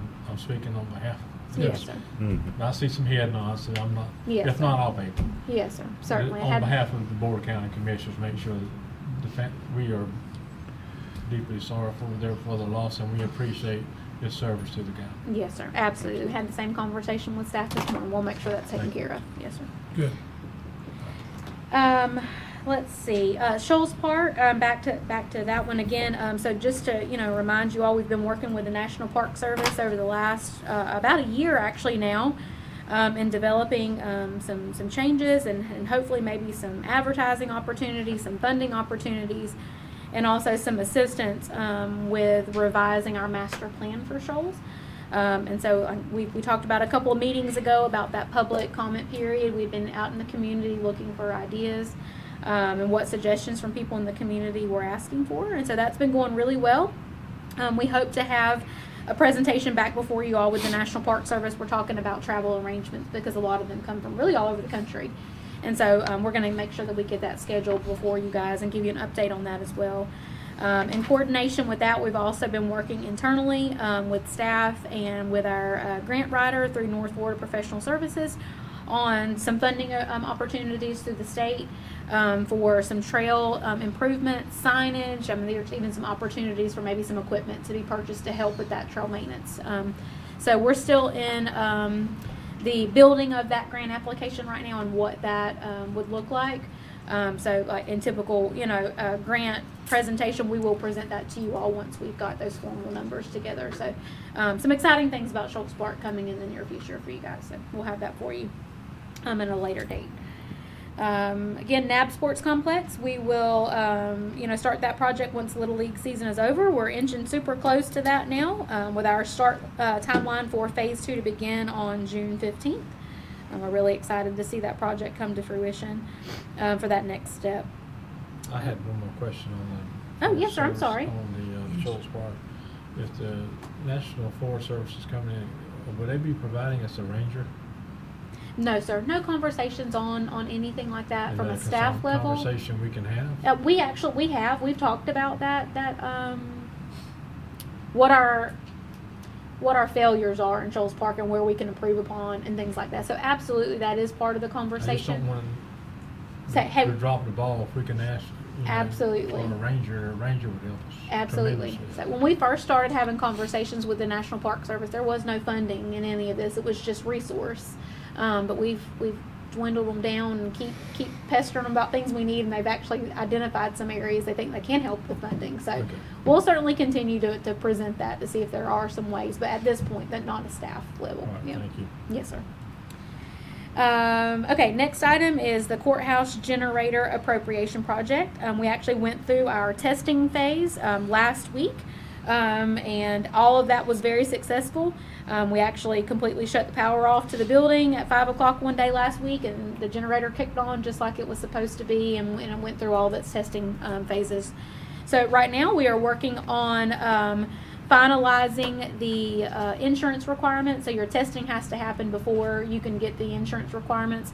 So we've sent all that to the insurance company to show that we have passed what those are, and then we'll get our insurance for the required tank storage is what we have to get on that. So again, from a functionality standpoint, the generator is working well, and that project has been closed with the contractor for installation. But again, we're just working through those nuances here at the county level and making sure all of that is there. But again, we're very satisfied with that. We're happy to have that generator installed, since all of our counties, central systems run through that. So if that building loses power, it really affects every county office almost, except for the sheriff's office. They have a separate system than us. So we're really excited to see that. And we're working on all of the submittals to show to the state where we've actually paid out all of that at. This was one that we did get payment in advance, so we don't have to worry about the reimbursement process, but we do have to show on our end where we've paid those vendors. Let's see, next on the list is the Sanderson Center. Again, that one is moving right along. That the ADA bathroom is under construction. There's no concerns. Mr. Moore hasn't called with any concerns or complaints, and so we're excited about that. They've done a great job actually at making sure that the building has still been accessible also for people that do need to use it, because we are still renting it out while it's been under construction. So again, we're really excited to see that one wrap up. I do not have a date for completion on that one just yet, but I'll see if I can nail that down from Mr. Moore. He hasn't given me an actual scheduled date on that, but we'll try to nail that down. Miss Sarah, when they finish out there, we also need to look at the floors. Okay. Yeah, is it just painted concrete right now? Yes, sir. Yeah, I know. Yeah. I'm talking about if you ever start, we want to have events out there. If Yes, you're going sir. to start having food events, we should not have food events on concrete. Yes, sir. It should be a cleanable surface. Yes, sir. So, Okay. I'm not sure what that is. It's Mhm. not it is my expertise, but I'm not going to give my opinion. But anyway, That would help with the acoustics in the room as well. it'll help with the Mhm. acoustics, and it'll just make it more presentable. Absolutely. I mean, Okay. So it's just Well- something that I'm talking about not this budget year, but something we can look at for our next budget year. Yes, sir. Certainly. We'll do some prices on that and kind of get an idea of what that might look like. Okay, Okay. thank you.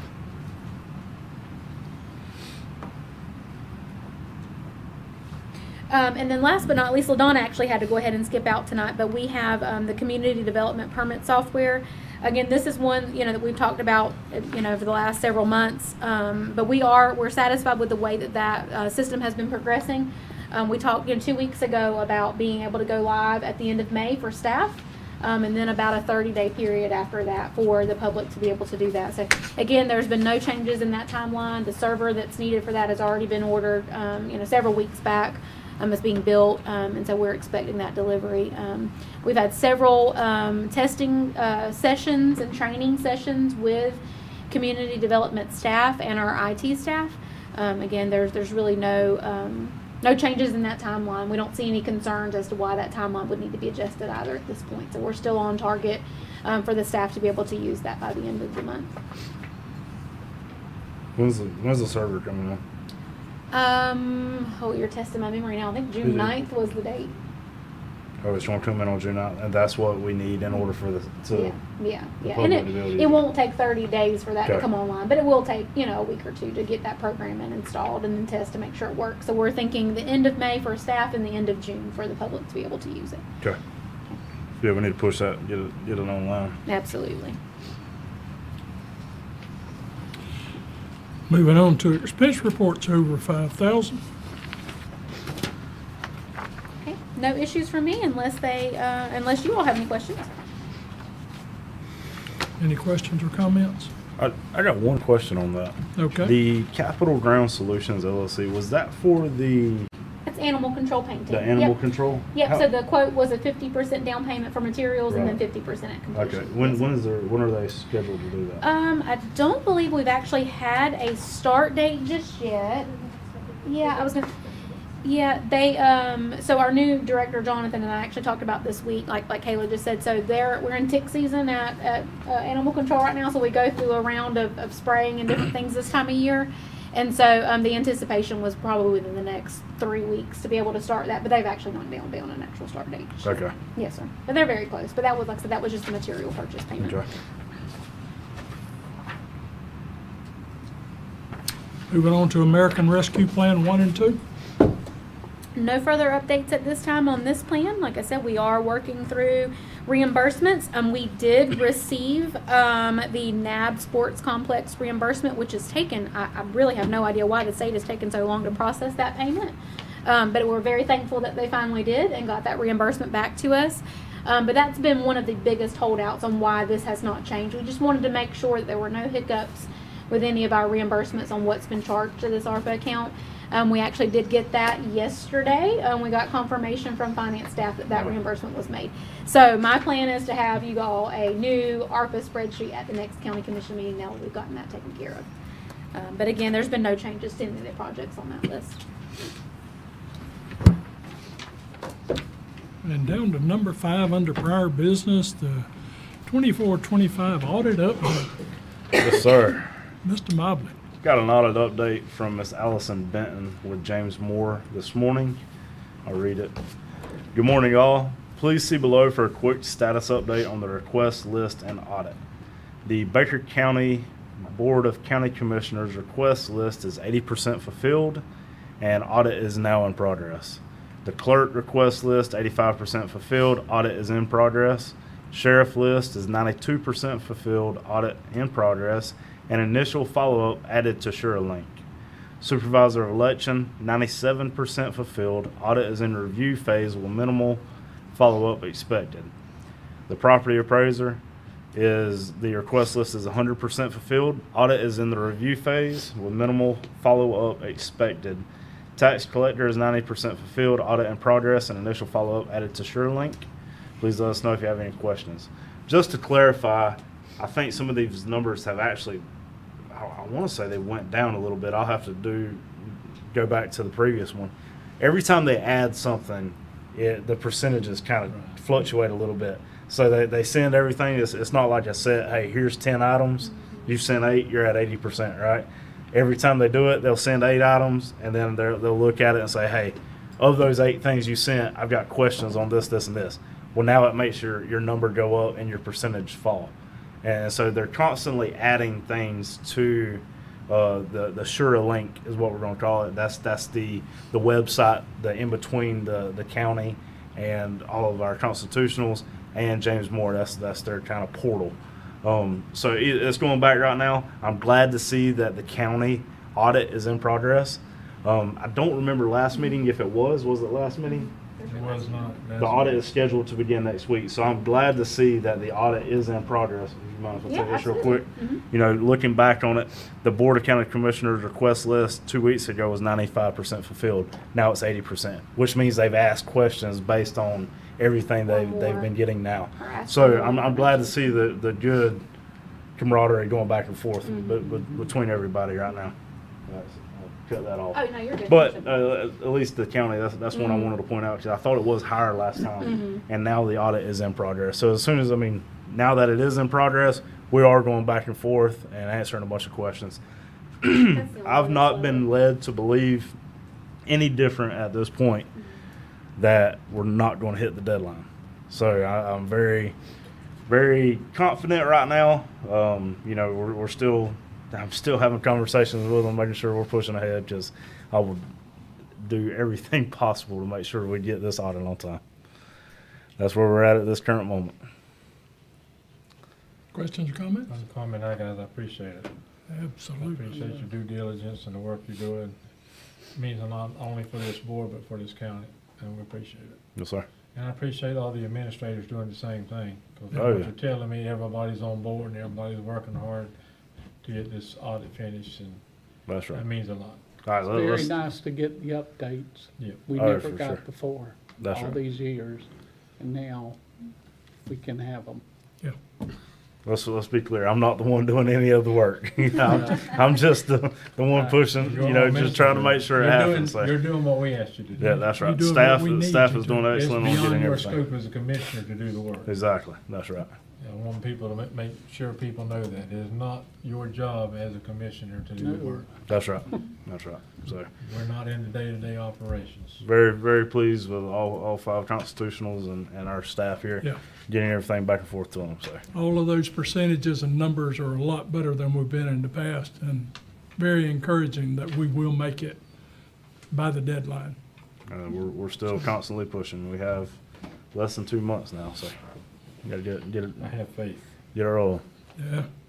Thank you for the update. Yes, sir. County Manager? I don't have anything further. Thank you, Mr. Chairman. No, I'm not going to be the holdup. County Attorney? Nothing else.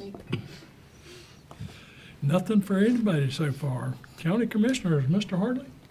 The only thing I have is, when the lady spoke earlier, and I remember Commissioner Roden spoke on this quite a bit about the painting of the roadway. Yes, sir. And I thought some of that had been taking place, but I have not noticed it either. And I think that should be a priority, Yes, sir. because I do agree with her. Yes, sir. There is times that you cannot see the roadway, and that's very important to get done. Yes, So sir. whatever we need to do, I would like to see that move as quickly as possible. Yes, sir. The other Absolutely. thing that I have a pet peeve with is the signs, the road signs. Okay. If you notice on 121 South, when DOT did that road, what, a few years ago, maybe a year, I don't know how long ago it was now, get the years. But anyway, if you've noticed, the signs are a lot larger. I don't know if you've noticed it going out your I district. noticed it.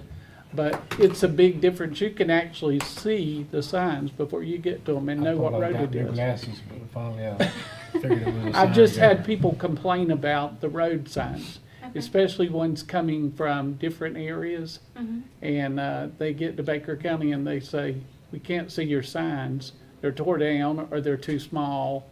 And I have noticed they are small compared to those. If you ride 121 South, you'll, by Rachel Road Church and back that way, it's amazing how big the signs are. Yes, sir. That's something else I think Okay. we need to look at. We can look at it.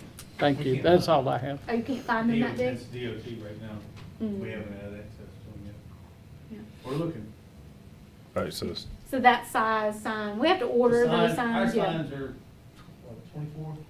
But our machine won't cut them. Yeah, our machines won't cut them either. I mean, Mhm. so, Yeah, we can check into it to see. We've got a seeing what system. we can do. Yeah, we've got some software that we use, and so there might be some kind of module or something we might have to buy to be able to do that. But we certainly can look at it, especially here at budget time upon us. We can look and see what we might be able to do. Didn't we buy a strapping machine? We did. Every thought time that- we get somebody set up on it, they quit, or they get moved up the ladder, and now we don't have nobody to use it. Everybody use it So we again. strike one road. Yeah. That's all I have. Okay. Commissioner Anderson? One thing I have is, I want to personally thank the sheriff for coming in, and him and the undersheriff explaining the thing with the LPRs. I agree with them, if it saves one child from being abducted, it's worth it. Or if your grandma, your grandpa, or even me, sometimes I forget where I'm going, and get me home, it's worth it. The other question I have is I don't want to drop the ball on the road for Commissioner Bennett. Yes, sir. Are we still working on that? Yes, sir, we are. We have been in communication about that. We've actually had, a few of you have approached me on different road ideas, and so we've just got to come to an agreement on which one we want to be able to do that with, yes, sir. To me, it doesn't matter. Okay. I just think that we need to make sure that we recognize Commissioner Bennett and his dedication to the roads here in Baker County. Yes, sir. And the best way to honor him would be by putting a sign on the road. Yes, sir. And to me, it doesn't matter which road it is, as long as it's a major road, not. But he spent a lot of time on Point Parkway. That was a lot of the conversation, And that's, and I've honestly, heard was, that conversation, yeah. but I don't know when that's going to happen, and that would be fine. I'm not looking at naming the road after him here. I'm Mm. looking at a sign in memory. Okay. Like, and Okay. if they want to do something at Midway Parkway, that's totally up to them. Yeah, okay. Dedicated This is memorial. the board. Okay. All right. We can make sure we get that on our schedule then. Yep. And other than that, I don't have anything. Other than I appreciate the board and everything that y'all do. We don't always get any type of praise, but y'all got a hard job, and I appreciate everything that you do. All right. Commissioner Iverson? I want to mention the lane striping. It's actually been in conversation for the last week or two about the lane striping. I just wanted to give a shout out to the road department. They're already working on that. I obviously we don't have a clear answer for you right now, but I just wanted to point out they have been working on that, talking about that, and I wanted to give them a shout out that over the past 2 weeks, on Wednesday and Thursday, they pulled the guys off of the graders and put them to filling potholes. And they filled a little over 240 potholes over the past 2 weeks, and so, hopefully people aren't mad about their road getting misgraded for 2 days, but some potholes got fixed, and I think that's a good thing that they're here in the community and they're doing what they can to fix it. And with that being said, be aware that maybe next week sometime that the potholes in front of the Journey store at 125 and I-10, just north of I-10. That they plan on fixing that, patching that. They were waiting on some material to come in, so that way they could resurrect some of those holes, make that a little smoother for everybody's vehicles, and get that fixed up. So we appreciate the road department. Something that I want to bring up, and this is something that we may can talk about later, but as we go through these bids on these different contractors, have we ever considered some sort of incentive for local contractors to do the work? Because every single time I've seen a bid come across the board, we always ask, is that contractor local? And sometimes they are, sometimes they aren't. So I'm just curious, have we ever offered an incentive for local, or maybe some kind of system to where they be a local contractor would have preference over a non-local contractor? We do. We have a 10% local preference already in our purchasing policy. So even if they're not the low bid, but they're within 10% of that cost, we can award. We don't Perfect. have to. Yeah, we don't Okay. have to go with low bid. Yes, sir. That's why I always ask if they're a local contractor, because I figure the numbers. Perfect, and I didn't know, and I'm glad that I asked, so Yes, I sir. do.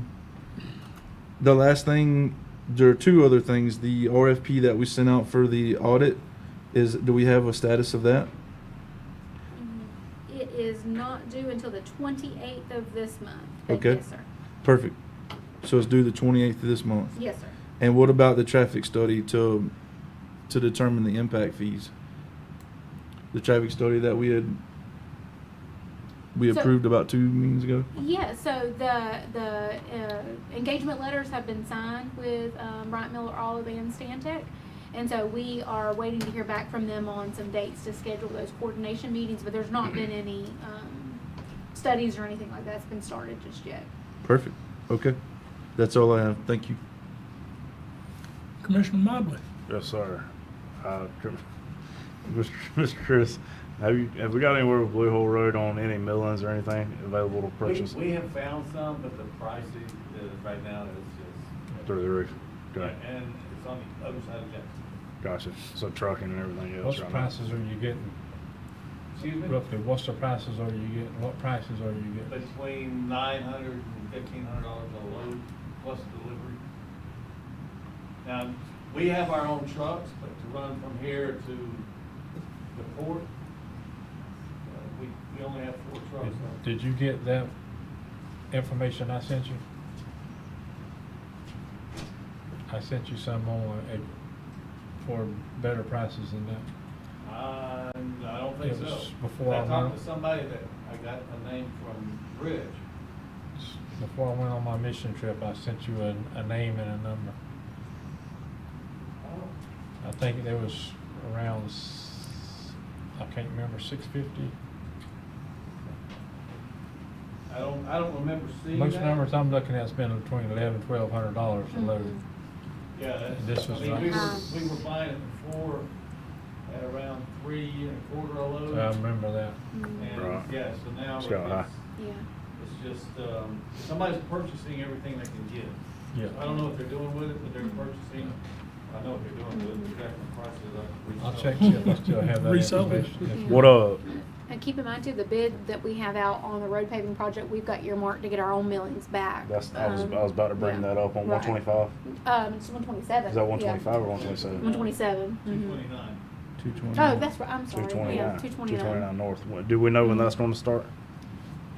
I don't believe We it is start we date. just received the contract back from the contractor today, so we haven't got any kind of schedule or anything like that. It'll be starting soon. Well, if we got a contract by it, so. Yeah, whenever, I'm not sure when the, 'cause we still gotta have a pre-con and then they'll do a notice to proceed and all that stuff, so we're close, but. Yeah. We may be able to get some millings Yeah. from our own road. Well, let's with push project. that and see if we can get 229. What's that, north, right? Yeah. Okay. Mm. Two birds, one stone kind of Right. deal. Absolutely. All right. My next thing was reminding everybody about the police memorial Mm-hmm. on Thursday at 6:30. Definitely a good event to attend. I see Mr. Blunt here, fire chief, still in the burn ban. I know we got some rain this weekend, thank the Lord. However, we still need quite a bit Yeah, more. we're So, still under that ban emergency situation right now, and yes, sir.